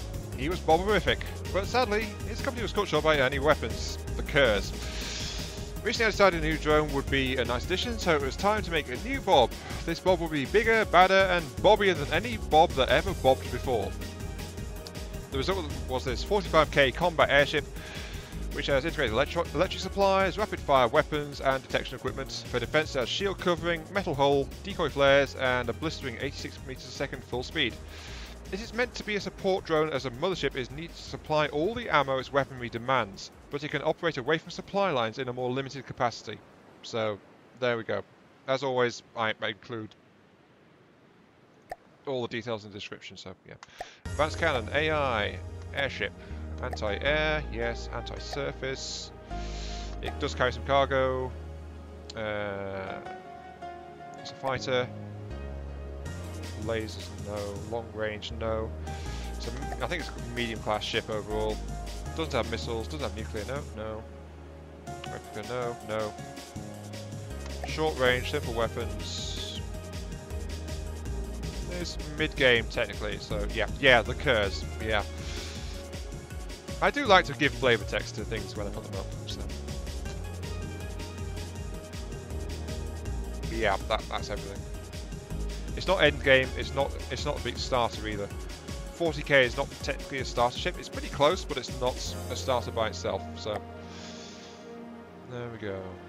Use the latest screenshots, so it's that thing. I have agreed. Publish. Finally, okay. Over 3.5 hours. Jeez. But we have done it. We have a new Bob. That is the more complex drone, of course, seeing as it's supporting the Dakkaventure crafts. So it needed the mobility to get around, and the ability to function by itself if it found itself away from the mothership, so it has that too. It's got integrated weaponry, defenses, AI, yada yada, so it's got a lot of stuff. Anyway, since that is now actually up, there it is if anyone wants it. There's the Bob. So yeah. Put the link in the video description too. Yeah, sure. Sure. Hey. I am ready to stop. Jeez. 3.5 hours. This was meant to be like an hour-and-a-half stream tops. Ugh. Damn it. And I am almost completely off the camera, so. Woo! Yay. Okay. Right. And with that, I'm going to call this the end of the blooming stream. I want to go to sleep. Oh well, we've got Bob up on the workshop, so yeah.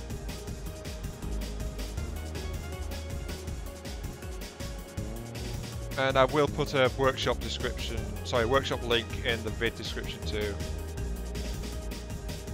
To the Bobbyverse series in the Discord. Okay, sure.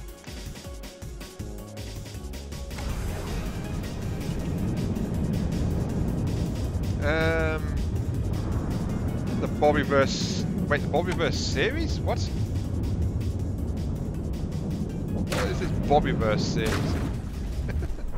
Well, he always bobs all the bobs. So, yeah. Thank you very much for watching, everyone. I hope you enjoyed the show, and I'll catch you all some other time. I don't plan to do a long stream like this for a while, but, you know, these things happen. So, yeah. See you all later.